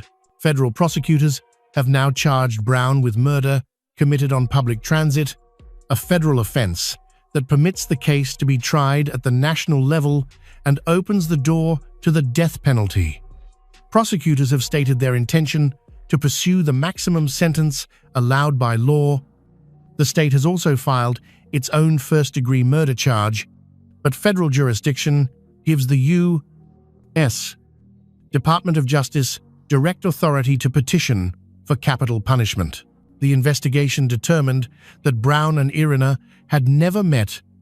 Case records confirmed the attack was completely random. Irina had simply been in the wrong place at the wrong time. There was no evidence of robbery, argument, or any motive suggesting personal gain. Considering Brown's long-documented psychiatric history, investigators believe his actions were likely driven by delusional thinking, noted in prior medical reports. Despite that, the prosecution has classified the incident as intentional homicide, postponing any discussion of Brown's mental state until after a full forensic psychiatric evaluation. For Irina's family and for the public, the lack of a clear motive only deepened the tragedy. The attack appeared to be a pure act of senseless violence. Under federal law, there are only 2 possible sentences for this charge: life imprisonment or the death penalty. The United States Department of Justice must assess several aggravating factors before seeking capital punishment: the brutality of the act, Brown's history of violent offenses, the randomness of the killing, the victim's death, and the fact that it occurred in a public space. In this case, every one of those elements applies. The defense is expected to argue that Brown suffers from a severe mental disorder, potentially undermining his ability to fully comprehend his actions. Yet prosecutors have already made their stance clear. They intend to pursue the death penalty. This decision positions the case as a potential legal landmark, raising difficult questions about mental illness, justice, and public safety. The murder of Irina Zarutska sparked a nationwide debate about public safety and the state of mental health care in the U.S. Officials in Charlotte faced mounting criticism as the public questioned how a man with a history of violent offenses had been released on bail. City Council member Edwin Peacock, 3, said the tragedy shattered public trust, urging both Charlotte Area Transit System and Charlotte-Mecklenburg Police Department to overhaul security procedures on the Lynx Blue Line. Local leaders, including Mayor V. Lyles, condemned the killing as senseless and heartbreaking, while lawmakers called for stronger safety measures across the city's transit system. In response, Charlotte Area Transit System increased patrols, added ticket checks, and expanded contracts with private security firms. Nationally, the case quickly became political. Conservative commentators accused mainstream media of ignoring the story, and figures like Elon Musk and Donald Trump blamed soft on crime policies for the tragedy. Trump called Irina Zarutska's killer a deranged monster, criticizing local judges and bail reform. His remarks fueled renewed debate over justice reform and the death penalty in North Carolina. The state legislature soon introduced House Bill 307, known as the Irina Law, tightening bail restrictions, mandating GPS monitoring for violent offenders, and reinstating harsher penalties for crimes on public transit. The bill passed with bipartisan support and was signed into law in early October 2025. Zarutska's death resonated far beyond North Carolina. Vigils were held in Charlotte and abroad, with Ukrainian officials expressing condolences and President Volodymyr Zelensky honoring her at the United Nations. Artists and activists across the country turned her name into a symbol of loss, injustice, and the urgent call for reform. It was announced that the Rule 24 trial to determine whether Brown would face the death penalty had been postponed until April 2026.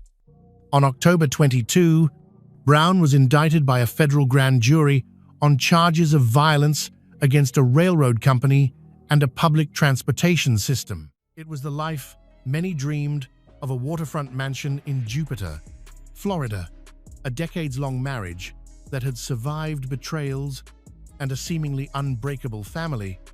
But behind those luxurious doors were simmering resentments, mounting secrets, and a love that had begun as a youthful fairy tale that had slowly rotted over the years. On the night of September 30, 2011, it all finally exploded. The sound of an alarm shattered the silence, followed by a series of gunshots. Soon, the house fell silent. In the bathroom, Lanny Horwitz lay in a pool of blood, wrapped only in a towel, shot to death in a way no burglar would dare. This is not a robbery, nor is it a stranger's murder. It's a family tragedy fueled by jealousy, resentment, bankruptcy, and a love triangle about to go awry. In just a few days, investigators have unraveled a web of lies, anger, and betrayal so complex that even seasoned detectives find it hard to believe. This is the story of the Horwitz family, where love turns to tragedy, loyalties crumble, and the question is no longer who had a motive, but who didn't.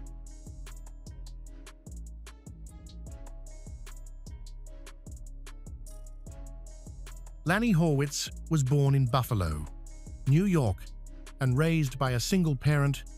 He had a brother named Barry, and the two remained close throughout their lives. From a young age, Lanny was ambitious, hardworking, and full of promise. He initially focused on his studies, but soon realized that his true passion lay in business. At 16, Lanny began working as a real estate salesman in his father's commercial real estate business. Before long, he became a broker and impressed everyone around him with his drive and enthusiasm for the profession. Outside of work, Lanny's main focus was Donna, his high school sweetheart. They met when Donna was 14 and Lanny was 15, and quickly became inseparable. Lanny later told his family that he knew right away she was the woman he wanted to marry. They married in 1967 and built a happy life together.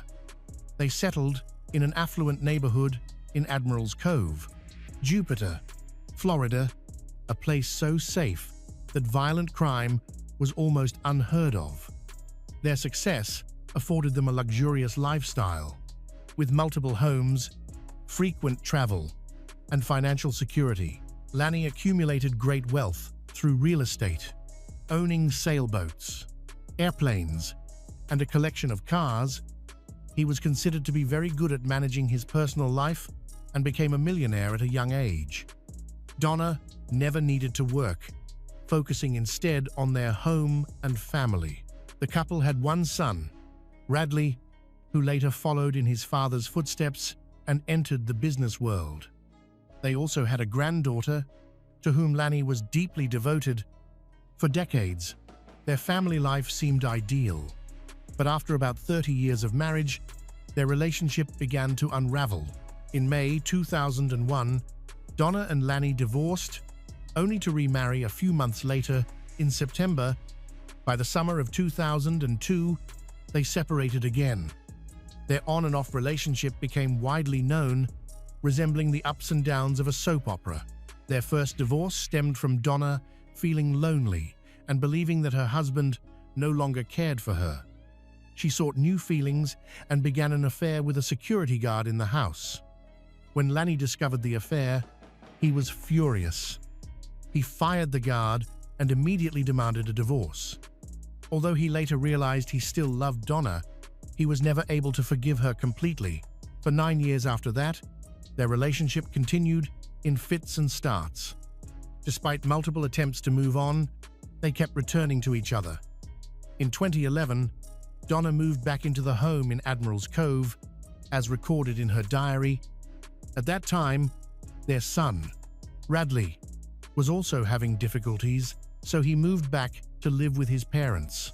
At first, family and friends noticed how happy Lanny and Donna seemed to be reunited.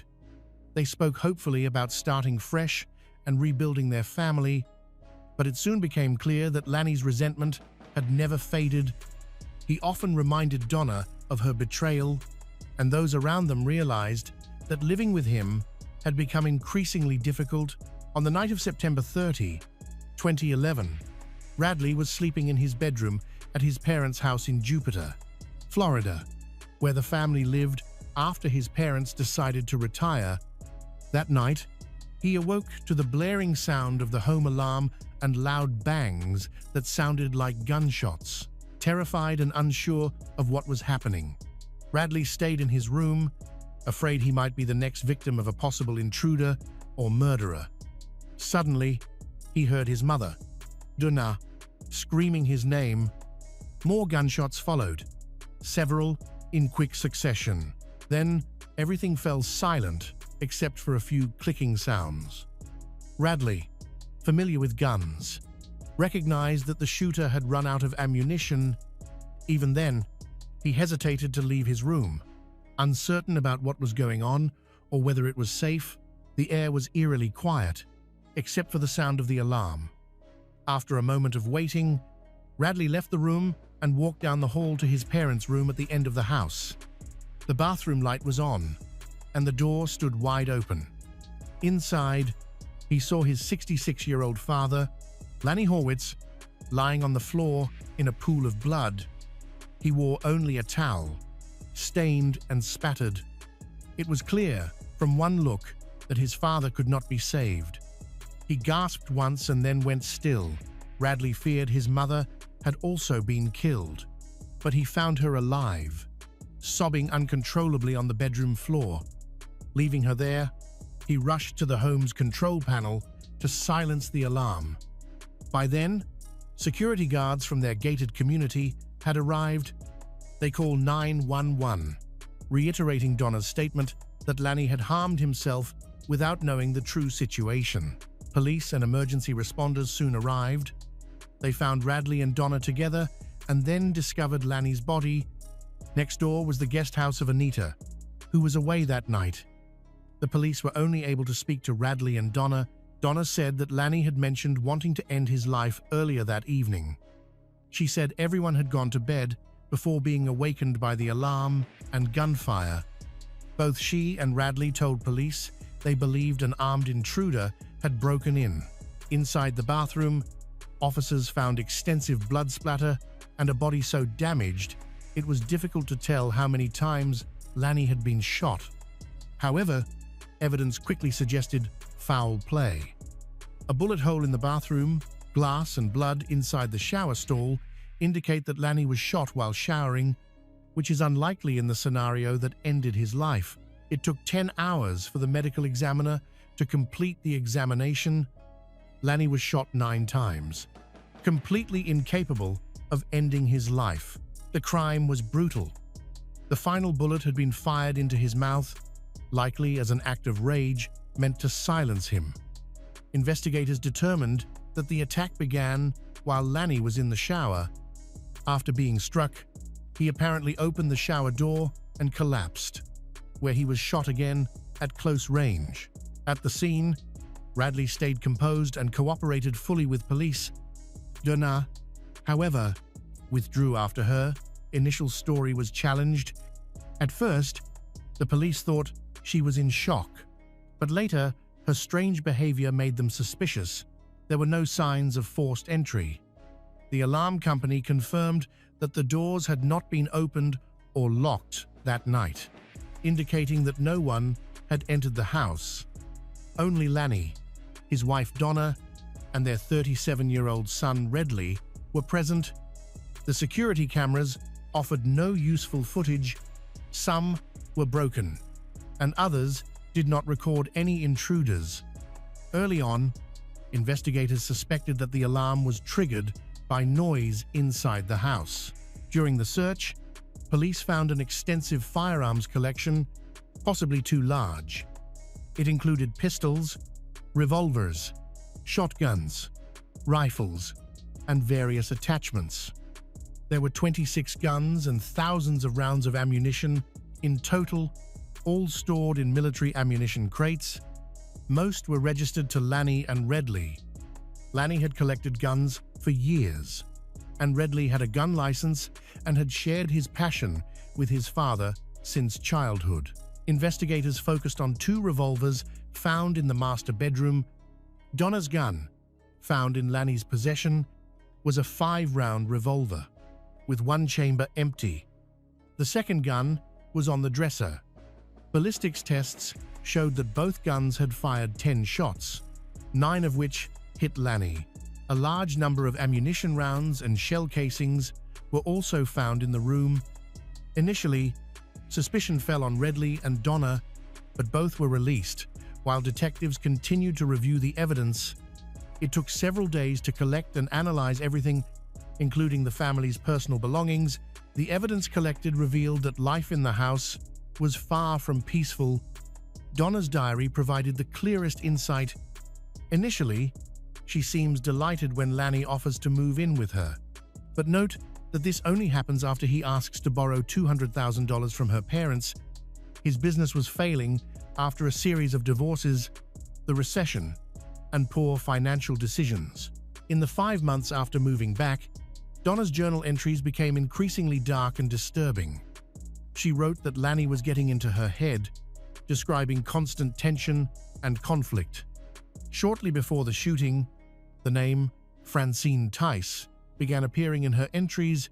Francine lived nearby and had originally been Lanny's business partner.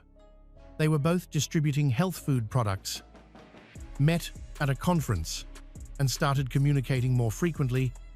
Their working relationship quickly became too intimate. According to Radley, the family noticed a change in Lanny after meeting Francine. he became happier and more enthusiastic than he had been in years. However, Francine denied having any romantic relationship with Lanny, and Donna didn't believe it. Donna began documenting Francine's visits. Her diary revealed two things: Francine and Lanny's relationship seemed to have gone beyond work, and this was causing her great distress. Gradually, Donna realized that Lanny probably just wanted her to move back in so she could borrow money. Redley watched as his parents' relationship fell apart. He blamed Francine, calling her the woman who destroyed their family. He also believed that his father had an affair with her, noting that his father bought her expensive gifts, paid her bills, and helped her furnish her home. By September 2011, Lanny and Donna's marriage was beyond saving. In early fall, Lanny asked Donna to move out before he left on a business trip with Francine, scheduled for mid-October. He told her that only Francine would accompany him. This devastated Donna. Detectives later concluded that this was when Donna decided Lanny would not leave for that trip. Instead, she allegedly planned his murder. After piecing together the family's tumultuous history, investigators were confident they had identified Lanny's killer. 6 days after the shooting that left Lanny dead from 9 gunshot wounds, his wife Donna was arrested for first-degree murder. Donna hired a lawyer who quickly began defending her. The attorney argued that Donna was a quiet, calm, and shy woman who would be incapable of picking up a gun. She had separated from her husband multiple times before, so it made no sense for her to choose to kill him now. When the police questioned Redley, he expressed deep resentment toward his father. He said the man who had once been kind and cheerful had turned into a nightmare for his family toward the end of his life. According to the defense, while Donna might have had a motive, Redley's motive was much stronger. The defense emphasized that the bathroom was covered in blood. The shooter could not have avoided getting blood on themselves or their clothes. However, Donna was examined during the investigation and found to be completely clean. The case was gaining attention, and public interest was skyrocketing. A major twist comes when Donna's lawyer builds her defense around blaming her son, Radley. In fact, Redley was the most likely culprit. He had at least 500,000 reasons to kill his father. He stood to inherit the life insurance payout, 2 houses, and numerous valuable items. Donna will receive nothing, as she was removed from all inheritance and insurance papers after their first divorce. Redley did inherit a significant fortune, including 2 homes, but he claimed the extent of his wealth was overstated. Both houses needed extensive repairs. He also inherited several cars, but kept only one. In 2011, at the time of the murder, he insisted his finances were in poor shape. He was living with his parents and struggling financially. This was partly because of his time in prison.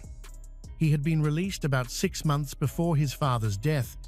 In the early 2000s, he became a licensed gun dealer, a business his father helped him start. His legal troubles began when he bought an online kit that converted a Glock pistol into a fully automatic weapon. His father had assisted in this illegal purchase, attracting police attention.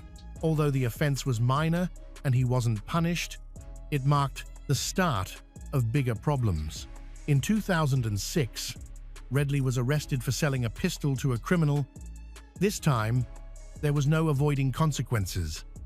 According to Redley, his father showed little sympathy for his legal troubles and even blamed him for causing problems. From that point on, his father constantly insulted and belittled him, complaining that his son was a failure and causing financial stress. Multiple witnesses later confirmed that both Donna and Redley had spoken of Lanny's emotional abuse. Though he never used physical violence, years of emotional mistreatment had taken a toll. Despite all this, prosecutors were convinced Donna was the killer. They studied her every word and movement. They particularly pointed to her refusal to cooperate at the crime scene. Redley, in contrast, fully cooperated. agreeing to DNA testing and gunshot residue tests. When the same requests were made of Donna, she insisted on having a lawyer and refused to comply. Because she had requested a lawyer, she was never even tested for gunshot residue, a major flaw. According to her defense, Donna's lawyer maintained that the prosecution had no solid evidence, only circumstantial claims. Police saw no blood on her pajamas when they arrived, and no fingerprints were found on any of the guns or shell casings, suggesting the shooter wore gloves. No gloves were ever found. Even Donna's diary, though filled with complaints about her husband, contained no signs of homicidal intent. There were many unanswered questions. Donna's attorneys have argued against almost every charge, so the upcoming trial will be tense. Almost a year and a half after the murder, Donna and Radley finally faced each other in court. The media closely followed the trial, as the death of wealthy businessman Lanny Horowitz had become a national story. Many people accused Radley and Francine of helping commit the crime. The legal tactics hurt everyone, but Donna was the one who faced the most criticism, as she was believed to have covered for her son. The defense began by presenting evidence from a luminol test conducted at the Horowitz home. Traces of a glowing substance were found in the bathroom next to Radley's bedroom. The sink in that bathroom lit up under ultraviolet light. However, prosecutors pointed out that all the sinks in the house showed the same reaction. Further testing revealed that the glow was caused not by blood, but by a chemical in a specialized cleaning product used in the home. Early in the trial, the defense also introduced a theory suggesting that someone other than Radley was the killer.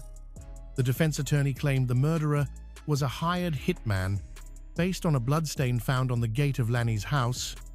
The stain contained Lanny's blood as well as DNA from an unidentified person. The DNA did not match Donna, Radley, or anyone in the family or staff.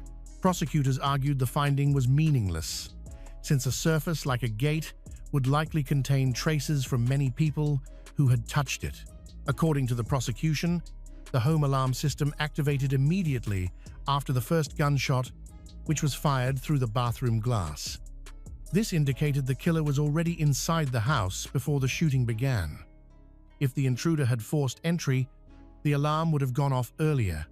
When the door or window was opened, the defense countered that the killer might have been allowed inside earlier, which could explain why some surveillance cameras were turned off. They were not meant to record anyone.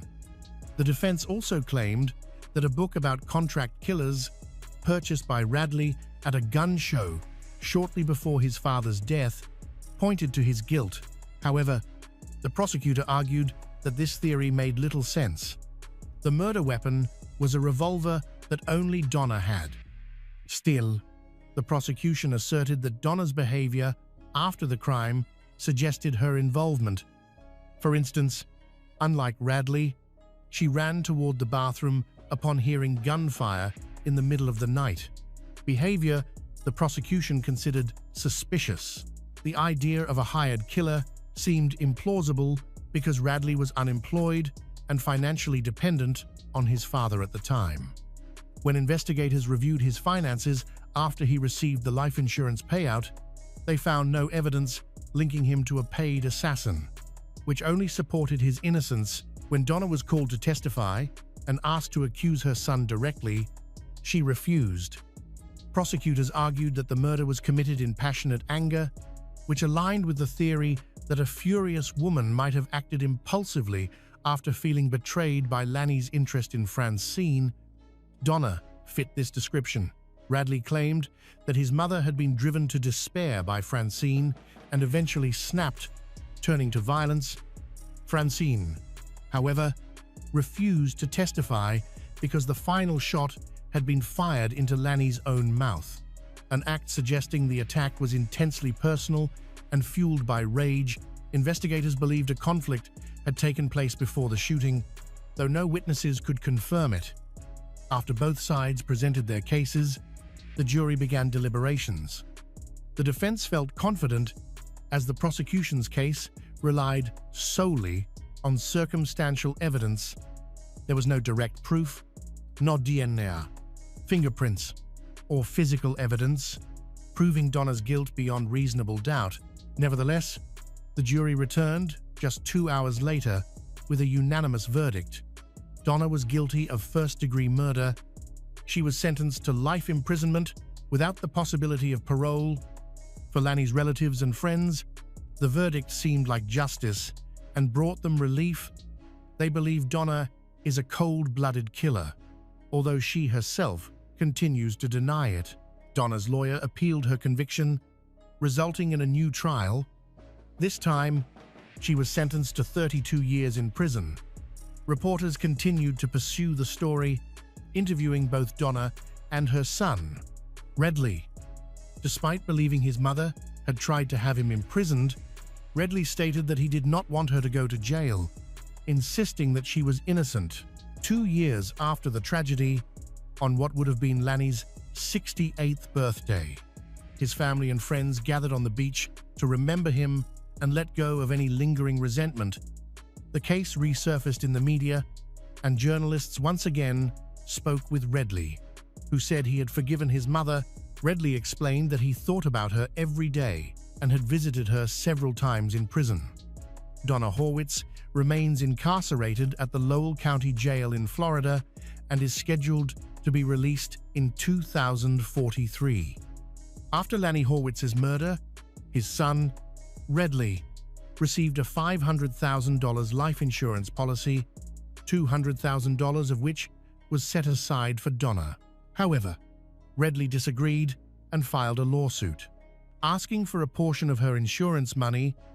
Eventually, Donna agreed to give him $90,000, and they made a pact never to speak negatively about each other in public. In Norway's quiet political circles, few couples appeared more stable or respectable than diplomat Per Paust and his wife, Anne Orderud Paust, a high-ranking government official with access to the nation's most sensitive institutions.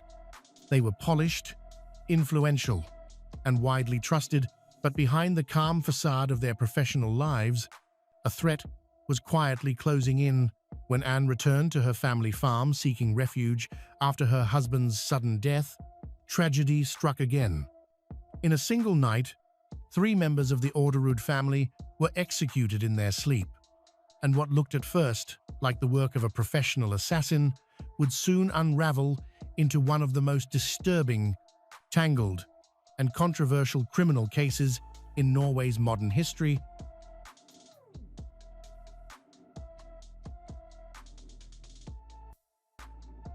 Per Paust was born on December 1, 1943, in Norway. Always eloquent and quick-witted, it was no surprise that he pursued political science at university. After completing high school, he later became a Norwegian diplomat, serving as press secretary for the Ministry of Foreign Affairs and holding several other senior positions throughout his career. He was married to Anne Orderud Paust, born on April 3, 1952, who was also a well-known public figure in Norway and served as private secretary to the Minister of Defense. The couple lived a respected, successful life in Oslo, surrounded by political influence and responsibility. Around 3:30 a.m. on March 12, 1998, colleagues drove the couple home after an evening out. They had barely stepped out of the car when a stranger suddenly attacked Per. He grabbed Per by the tie, threw him to the ground, and began kicking him repeatedly. Anne rushed to help her husband, striking the assailant several times with her purse, but this only provoked him further. He turned on Anne and hit her hard across the head. She screamed for help. Several witnesses noticed the commotion. The friends who had driven them home saw the attack in their rearview mirror and returned to intervene. At that moment, the attacker abruptly stood up, turned around, and slowly walked away as if nothing had happened. He walked a short distance, then calmly circled back toward Per and Anne. But instead of attacking again, he merely walked past them, expressionless, before disappearing into the darkness The entire encounter was strange and unsettling. When police arrived, multiple witnesses gave statements describing what they had seen. Despite their efforts, the attacker was never identified. His face had been concealed by the darkness. Investigators initially suspected robbery or retaliation linked to political disagreements. In time, Per and Anne recovered physically, but emotionally, they were forced to accept that the investigation had reached a dead end. About a year later, the attack had largely faded from public memory. On July 17, 1998, as the couple prepared to leave for work, Per got into his wife's car. As Anne approached from behind, she noticed something unusual beneath the rear wheel. She pulled out a black cylindrical tube, unsure of what it was, and brought it with her. Upon arriving at work with her husband, she immediately showed the item to a security guard. Although he was uncertain, he suspected it might be an explosive device. He urged them to contact the police, advice that proved critical. The bomb squad examined the object and confirmed it was a 500-gram stick of dynamite. Someone had affixed the explosive to their car. Anne and Per had no known personal conflicts, no apparent enemies who would want them dead. Detectives quickly suspected a connection to their professional roles, and a full investigation began. Police soon located a witness, the couple's neighbor. That morning, he had noticed a thin wire stretched across the street near the observation deck of the building where the couple lived. He hadn't thought much about it at the time, but it was now clear the wire had been a Bickford fuse designed to ignite the explosive. Believing it to be litter, he had picked it up and thrown it away. That seemingly insignificant action had unknowingly saved the couple's lives. Investigators recovered the discarded fuse along with the explosive for analysis, but neither yielded any useful leads.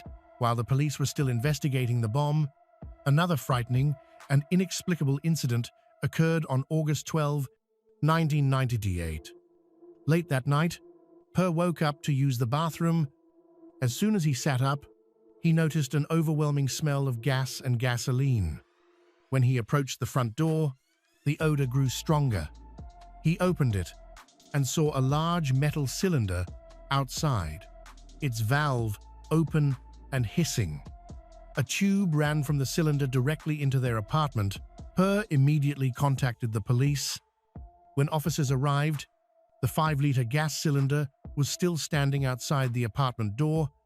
Almost all of the gas had already escaped. The cylinder was soaked in gasoline, and a clear trail of it led all the way down to the street. It was obvious the device had been deliberately set up to flood their apartment with gas.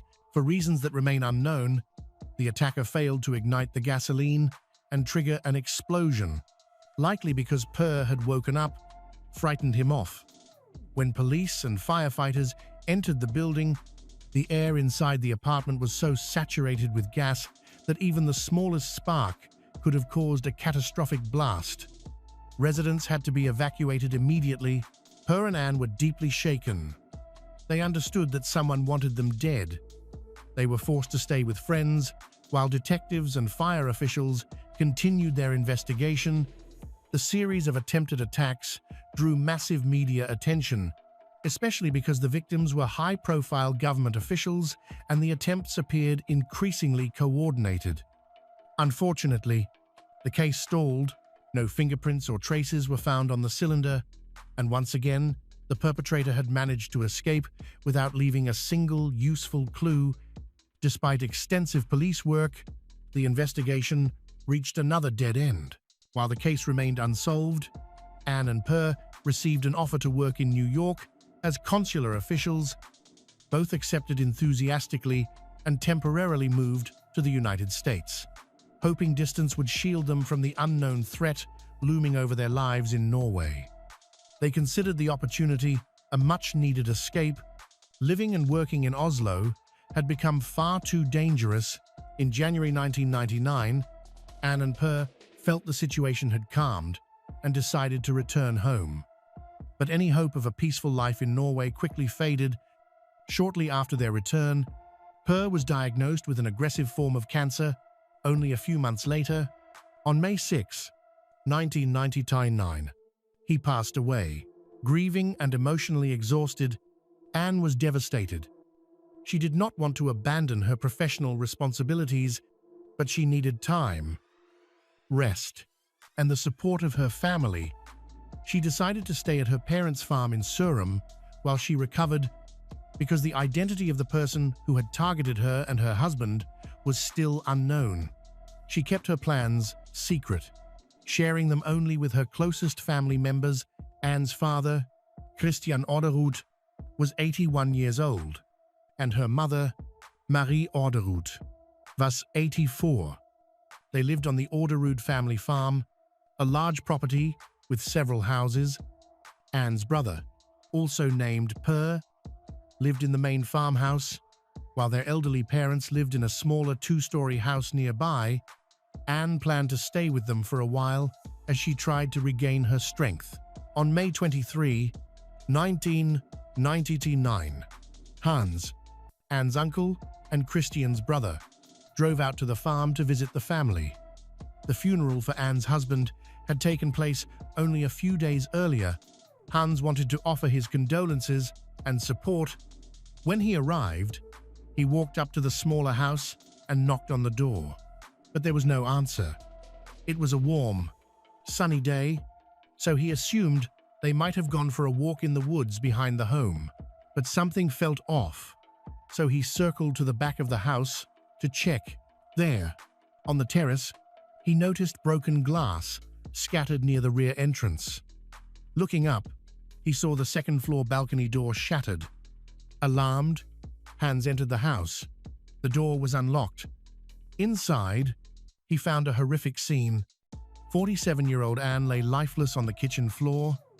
In the living room, 84-year-old Marie had also been killed. In the bedroom, 81-year-old Christian was found dead as well. Hans immediately called the police. A triple murder investigation began at once. By the end of the day, detectives had reconstructed the basic outline of what had happened. Sometime between midnight and 5 a.m., unknown assailants had climbed up to the second-floor terrace, smashed the glass door, and entered the house. All three victims were in their pajamas.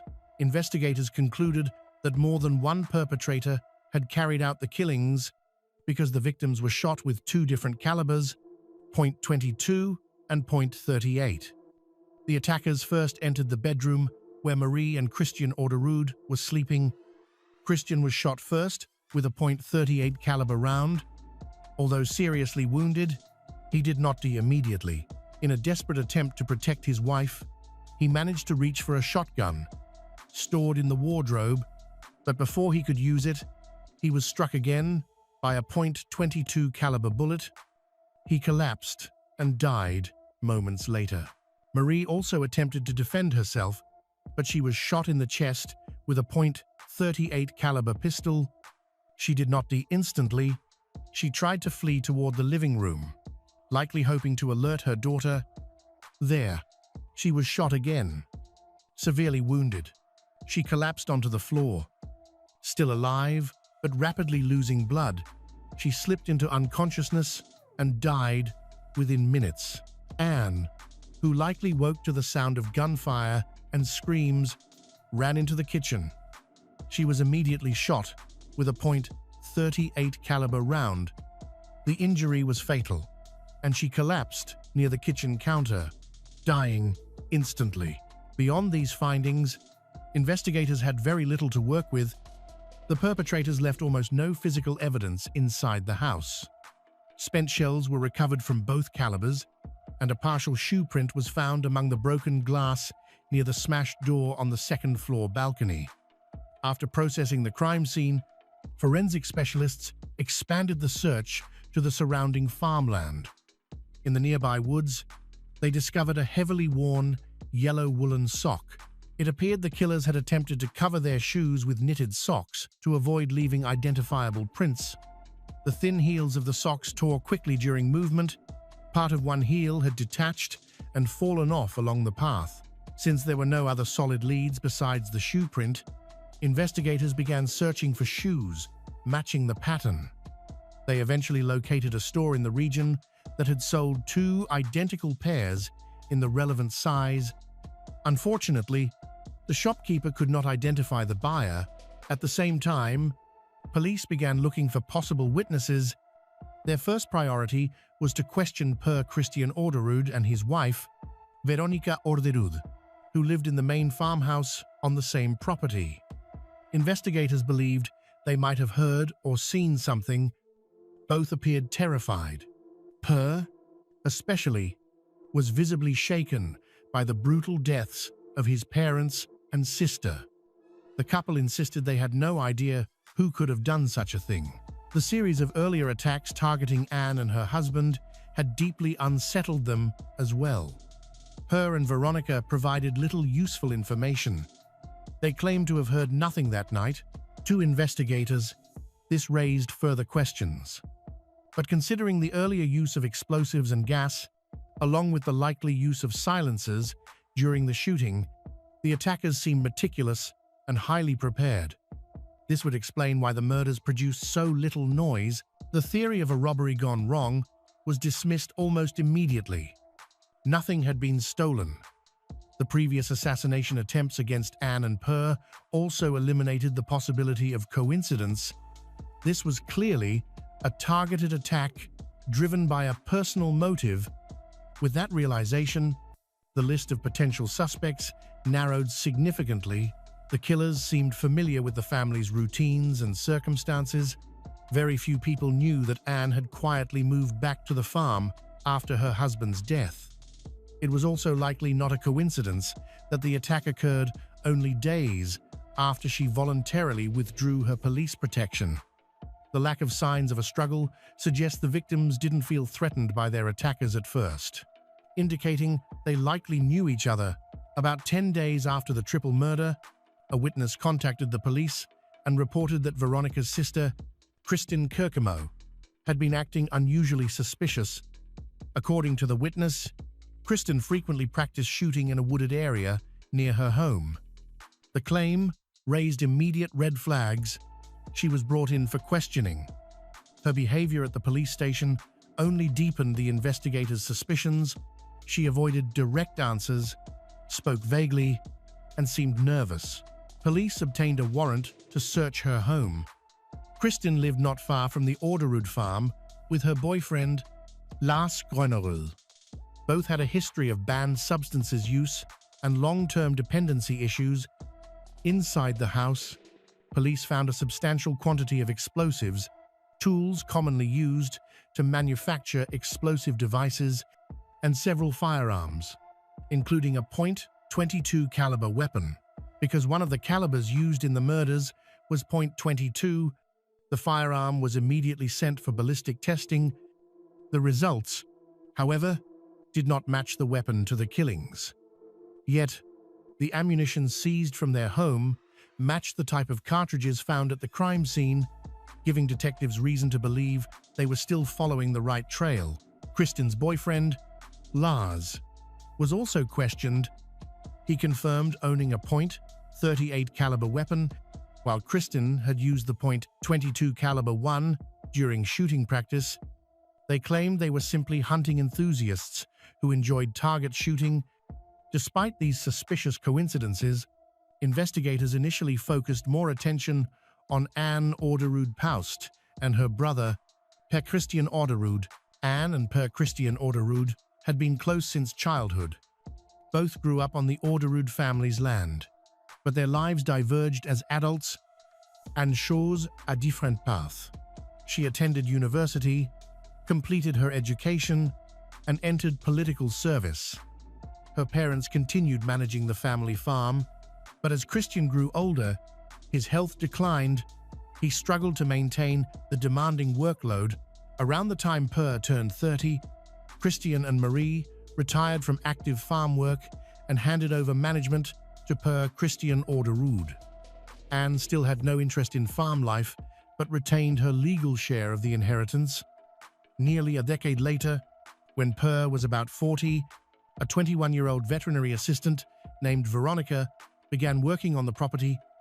Despite the significant age difference, she and Per quickly became romantically involved, after which she moved into the main house. Tensions surfaced in 1997. Christian objected strongly to Veronica living in the primary residence. Around the same time, the farm's accountant discovered that Per had registered himself as the owner, even though he had never completed the agreed-upon payment to his father. Christian was furious and considered hiring a lawyer to renegotiate the terms, insisting his son had failed to honor their original contract. When Per learned of his father's intentions, he retaliated by filing a legal complaint. The conflict escalated dramatically. Father and son stopped speaking for an entire year. Instead of seeking reconciliation, Per sued his father, arguing that the written agreement proving the sale price was legally binding. He initially won the case, but Christian countered by filing an appeal, claiming his signature had been forged. The appellate court accepted his argument. The earlier ruling was overturned. Detectives noted that as the daughter, Anne would be the primary heir to the family farm if her parents died. Christian had reportedly been dissatisfied with Per's management of the farm and concerned about the loans Per had taken out, fearing they might jeopardize the estate's long-term financial stability. With these family conflicts now exposed, Per and Veronica quickly became prime suspects, but they weren't alone. Once investigators discovered that Christian and Lars owned firearms compatible with those used in the killings, they too were added to the list. Per and Veronica denied owning any guns and insisted they were not involved. They claimed that on the night of the murders, they were asleep in the main farmhouse, had heard nothing unusual, but their alibi was weak. No one else could verify it. Moreover, given the close distance between the houses, their claim that they heard nothing raised serious doubts. Even with silencers, the breaking of glass, the forced entry, and the victim's screams should have been audible, especially in the quiet countryside at night. Their silence only intensified investigators' suspicion. All four suspects attended the funeral, but even cried, drawing attention from those present. Gradually, under increasing pressure from investigators, Kristin Kirkemo and Lars Grønnerød began to crack. They admitted that they had supplied Veronica and Per with the weapons and had helped plan the triple murder. Lars was noticeably less cooperative. He confirmed that he had given a weapon to Kristin, but insisted that he knew nothing about their intentions. He claimed he had been at home on the night of the murders, and his alibi was verified. However, he could not confirm Kristin's whereabouts.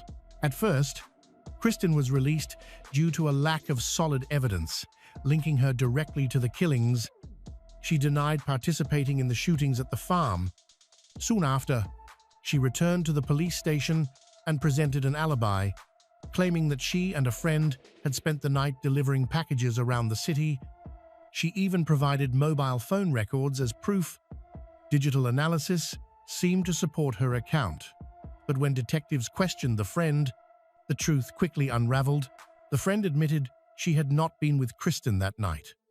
Kristin had simply borrowed her phone and passed the activity off as her own. Once this lie was exposed, the police had enough grounds to arrest the entire group. All four suspects, Per, Veronica, Kristin, and Lars, were charged with 3 counts of first-degree murder and accessory to murder. 6 months passed as the investigation continued, with the primary objective of locating the firearm used in the triple homicide. During this time, the suspects remained in custody, but they suddenly recanted their earlier statements and sought release. Each suspect gave conflicting confessions throughout the interrogations. Per alone was questioned at least 17 times, and although his story shifted slightly each time, he appeared more consistent than the others. The suspects lied repeatedly, but they had coordinated their stories beforehand, so their versions overlapped in convenient ways. The murder weapon still had not been found, When Lars admitted he had sold one of the firearms, he offered almost no details about the buyer, claiming he didn't know the person. It was too little information to trace the weapon. However, he did provide one crucial piece of information. He said that Kristen had practiced shooting with that gun. He even showed detectives the exact place where she used to hang targets from a tree. At the scene, police recovered .38 caliber shell casings and several bullets embedded in the tree trunk. Ballistic analysis confirmed that these bullets were identical to those removed from the victims' bodies. This allowed investigators to link the weapon to the suspects even without ever recovering the gun itself. However, this alone could not determine who had pulled the trigger on the night of the murders. The media covered the high-profile case relentlessly, sparking a flood of theories, one of the most popular being that the murders were connected to organized crime.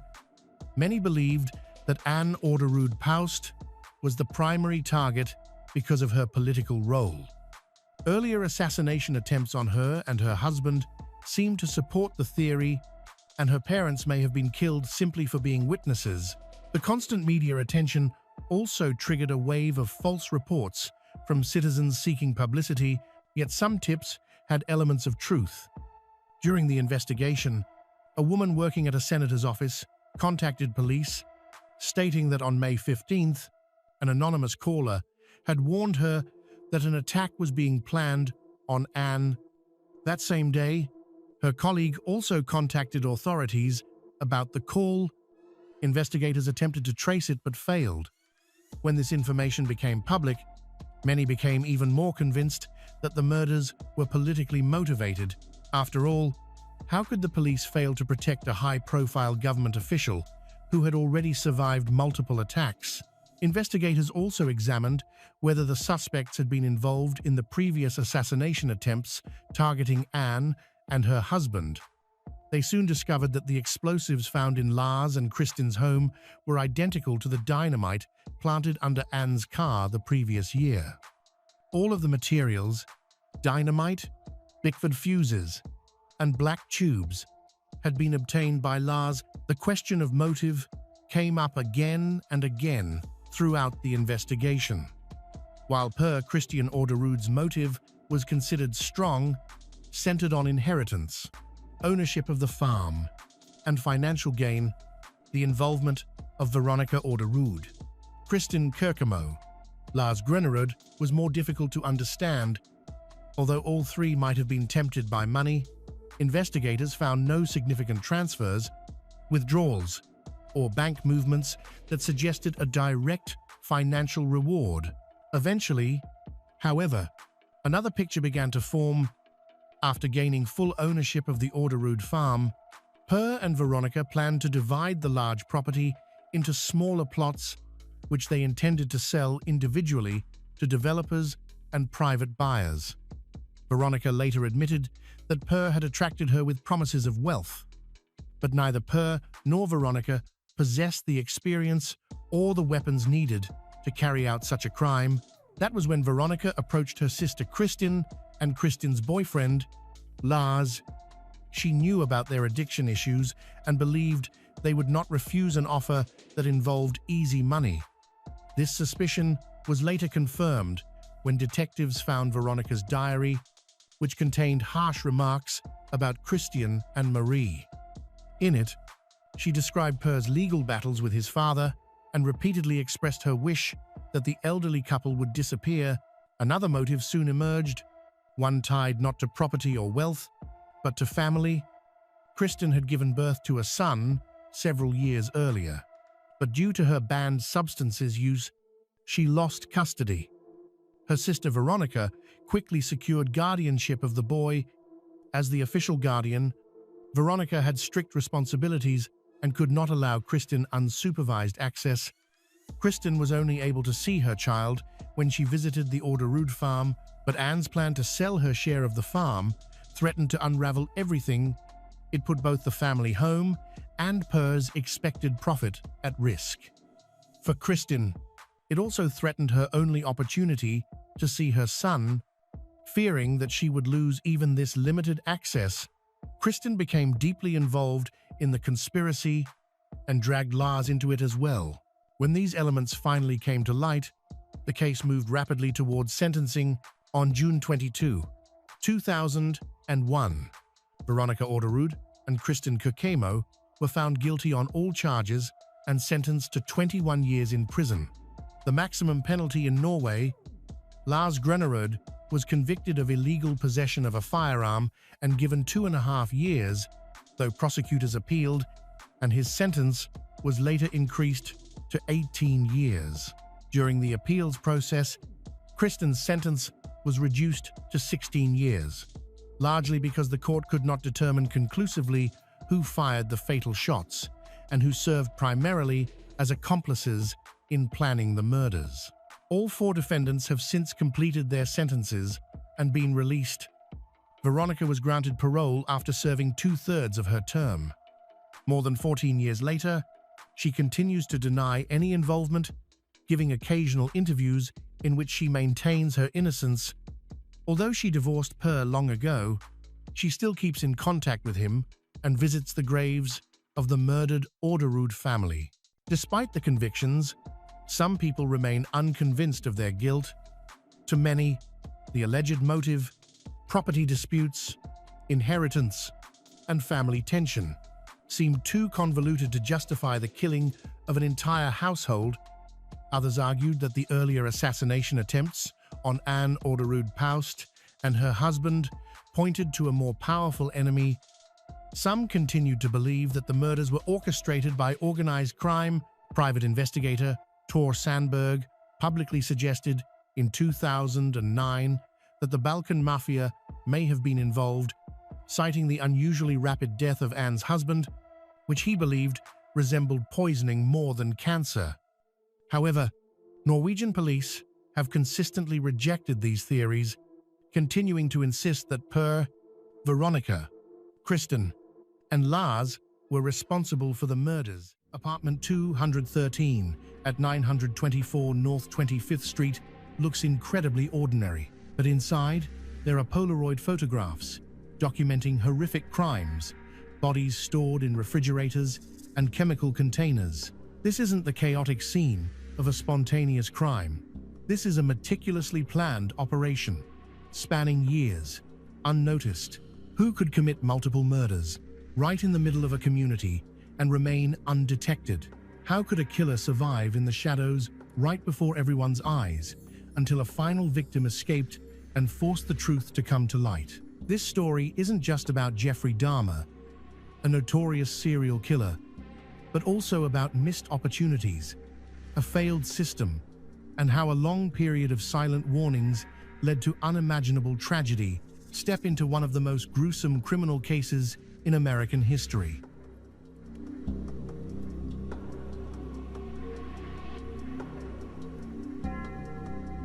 The call came in just after midnight on July 22, 1991. Milwaukee police were told of a man wandering the streets, naked, bleeding, and terrified. His name was Tracy Edwards. According to the investigation file, he claimed he had escaped from an apartment where he had been handcuffed by a stranger. He led them to 924 North 25th Street, apartment 213. The apartment was small and tidy. It didn't immediately appear to be a crime scene. There was a mattress on the floor and a faint chemical smell. An officer noticed a Polaroid camera and photographs depicting dismembered bodies. The images were real and documented the acts. The crime scene wasn't chaotic. It was organized and deliberate. Police reports detailed a preserved human head in the refrigerator and another in the freezer. Containers filled with acid held dissolved remains. Evidence was neatly stacked against the walls. The resident, Jeffrey Dahmer, didn't flee. He remained calm as officers searched his apartment. He confessed to the crimes revealed by the photographs. For years, he had been killing men, keeping their body parts and taking pictures. No one had stopped him.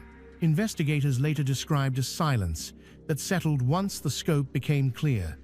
Not one murder, many, dozens. The realization arrived slowly, then all at once. This had been happening in plain sight.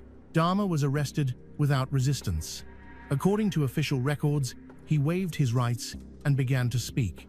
His confession would stretch across hours, then days. Names emerged, dates, methods, locations.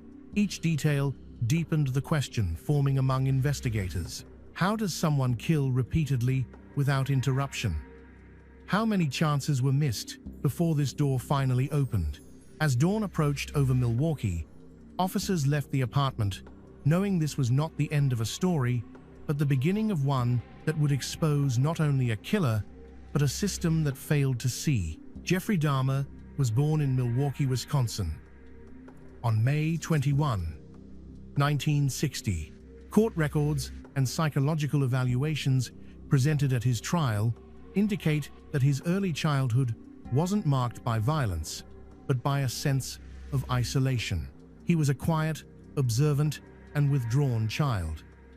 Teachers found him polite but difficult to connect with, while classmates recalled him as someone who blended into the background. His home life was unstable due to his parents' failing marriage, characterized by frequent arguments and emotional neglect. Investigative reports suggest Dahmer spent a lot of time alone, retreating into his own world.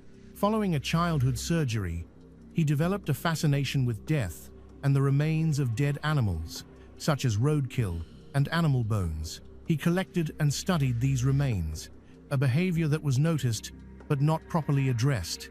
By adolescence, Dahmer's isolation deepened. He drank heavily, beginning in his early teens. Alcohol became a constant companion. According to school records, he was intelligent but disengaged. He graduated from high school in 1978, barely noticed, barely guided. Teachers observed troubling behavior. His parents noticed withdrawal and drinking, yet no sustained action followed. After graduation, Dahmer briefly attended Ohio State University. He dropped out within a semester. His grades collapsed. His drinking escalated. According to the investigation file, he spent most of his time alone in his dorm room. Friends drifted away. Family members later told investigators they sensed something was wrong, but could not name it. No crime had yet been discovered. No victim had yet been counted. The danger existed only as potential. Psychiatric experts would later testify that Dahmer struggled with abandonment, control, and identity. But at the time, none of this carried urgency. He was not violent in public. He was not loud. He was not asking for help in a language anyone was trained to hear. The question lingers over these early years. How does a trajectory form without being interrupted? When warning signs are quiet, who is responsible for hearing them? By the summer of 1978, Dahmer returned to his parents' home. He was 18 years old, alone, drinking, and about to commit a crime that would remain hidden for years. On June 18, 1978, the day after his high school graduation ceremony, Dahmer was alone in his parents' house in Bath Township, Ohio. His mother had moved out, his father was away. According to court testimony and Dahmer's own later confession, the house was silent. No supervision, no witnesses. That evening, Jeffrey Dahmer picked up Stephen Hicks, an 18-year-old hitchhiker headed to a concert. Dahmer offered Hicks a ride, along with beer and a place to relax before the show. The investigation revealed that initially, Hicks went along willingly. The situation changed when Hicks decided he wanted to leave. Dahmer later told investigators he felt panic, fear of abandonment, a sudden certainty that if Hicks walked away, he would be gone forever. In that moment, according to Dahmer's confession, he picked up a barbell and struck Hicks from behind. When Hicks fell, Dahmer strangled him. The first killing was clumsy, unplanned, immediate. Dahmer would later describe feeling relief afterward. Control, the sense that someone could not leave him anymore. The body stayed in Dahmer's house overnight. Police records show that Dahmer dismembered Hicks the following day. He put the body parts in garbage bags. Several weeks later, he scattered the bags in the nearby woods. Because no one reported Hicks missing, the police did not suspect Dahmer. Neighbors also noticed nothing suspicious. Dahmer was not caught for the murder. This is the critical fact of the first death. It was not discovered. There was no arrest, no investigation. According to criminologists who later reviewed the case, this absence of response was formative. Dahmer learned something essential. He could kill, and nothing would happen. After Stephen Hicks' death, Dahmer didn't kill anyone for almost 9 years. However, his violent fantasies continued and grew stronger, according to psychiatric evaluations. During this time, he drank alcohol, moved around, and felt aimless. His need to control someone never went away. He was simply waiting for the right moment. Later, investigators questioned not just Dahmer's motives for killing, but also how he maintained the belief that he could get away with it. How could such extreme crimes go undetected by the system meant to prevent them? When Dahmer struck again, it was in a populated city, surrounded by people. Yet his actions still went unnoticed. In the late 1980s, Dahmer lived a seemingly normal life in Milwaukee, Wisconsin. He worked at a chocolate factory, always paid his rent, and kept to himself. Co-workers and neighbors described him as polite, quiet, and forgettable. Meanwhile, Milwaukee was undergoing rapid changes, with factories shutting down and neighborhoods transforming. Between 1987 and 1991, Dahmer killed repeatedly. The victims were mostly young men, many of them Black or Latino, many experiencing homelessness or living on the margins. According to court records, he met them at bars, bus stops, and malls. Victims disappeared, but rarely triggered alarms. Missing person reports, when filed, struggled for traction. Investigators later acknowledged that race, sexuality, and poverty shaped how seriously those disappearances were treated. Patterns went unrecognized.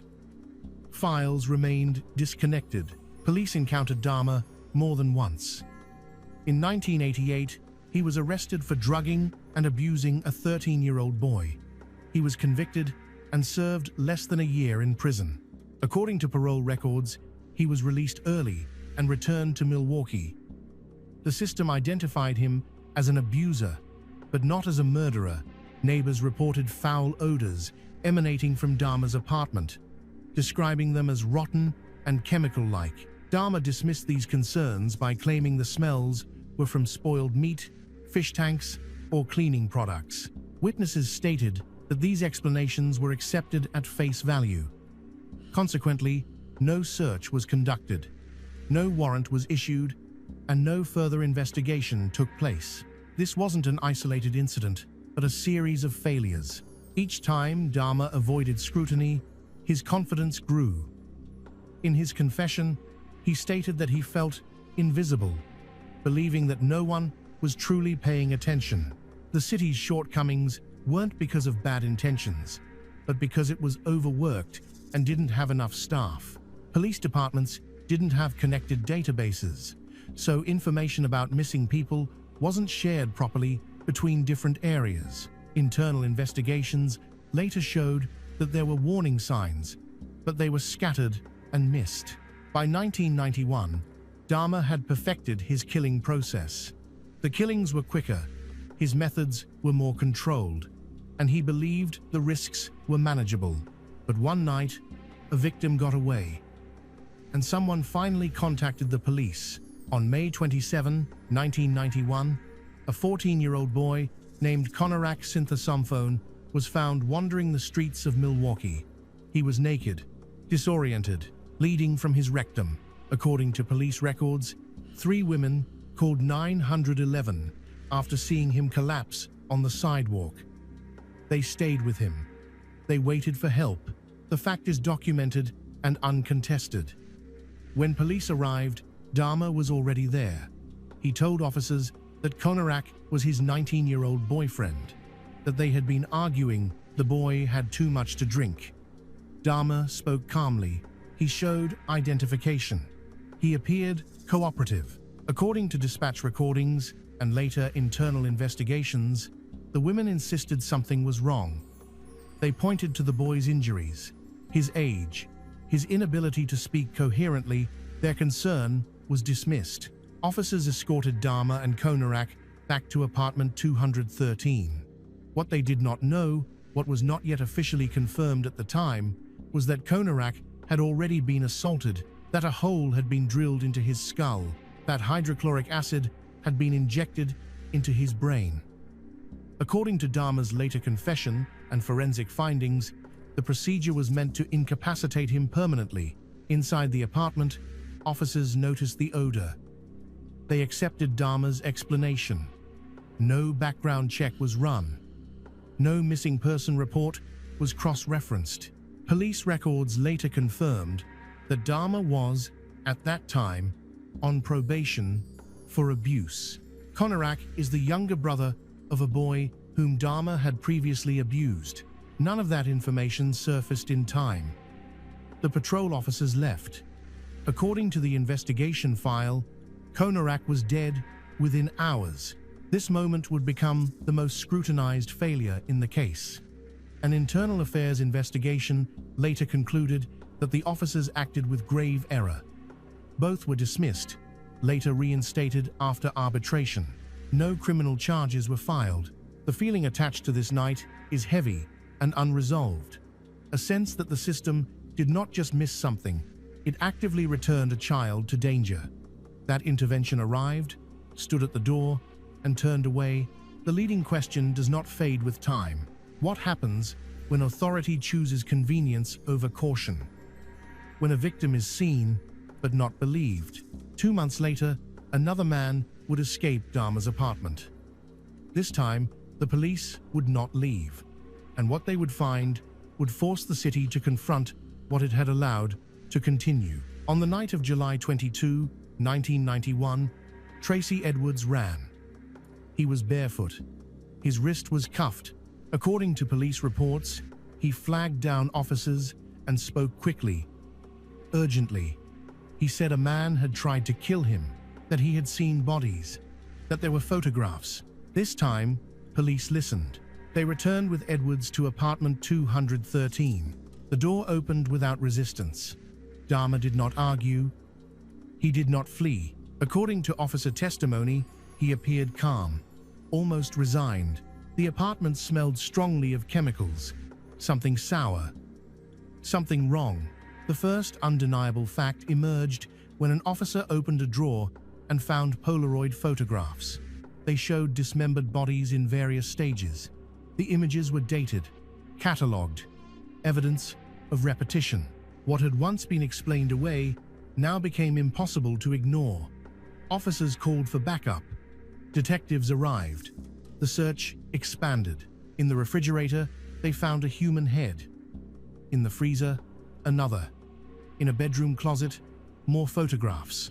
According to forensic records, investigators later recovered the skull, bones, and containers filled with acid used to dissolve the remains. A blue barrel held decomposing body parts. The scale of it was overwhelming. Dahmer was handcuffed and read his rights.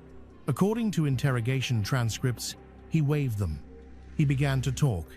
He did not minimize. He did not deny. He provided names, dates, addresses, methods. He spoke with precision. This was the crucial turning point. The investigation no longer relied on suspicion or pattern recognition. It relied on confession matched with physical evidence. DNA tests would later confirm identities. Dental records would verify the victims. The photographs would become court exhibits. The feeling among investigators, as described in later interviews, was a mix of shock and professional dread. Each container opened suggested another victim. Each admission added weight. The question was no longer whether crimes had been committed, but how many. Over the following days, police linked Dahmer to at least 15 murders in Wisconsin and one in Ohio. According to official counts, the final number would reach 17. The city watched as names were released. Families began to understand what had happened to their sons. The leading question now turned inward. How does a crime scene exist like this without intervention? How many warnings were required before proof became undeniable? As Dahmer's confession grew longer, investigators prepared for the next stage. Not just evidence collection, but judgment. The case would move from the apartment into a courtroom, where sanity, responsibility, and justice would be tested. Jeffrey Dahmer confessed to his crimes over several weeks. FBI consultation notes and Milwaukee police transcripts show he provided detailed accounts of each murder, including victims' names, dates, locations, and methods.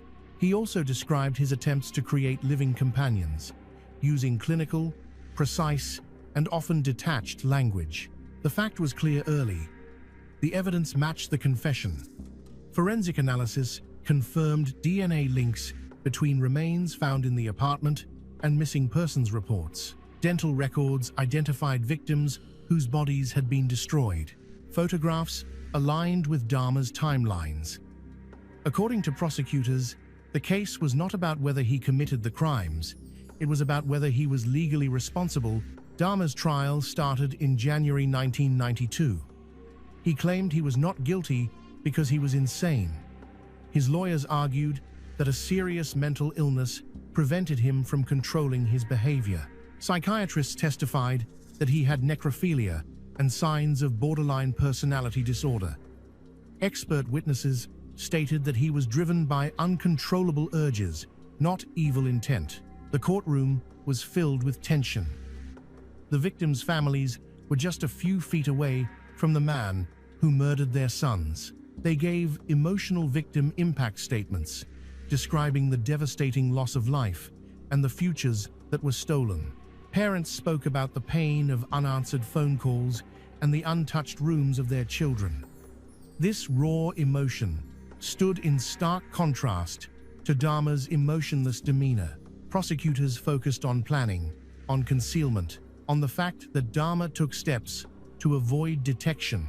According to court arguments, he cleaned crime scenes, disposed of remains, lied to police, and selected victims deliberately. These actions, they argued, demonstrated awareness, control, criminal intent.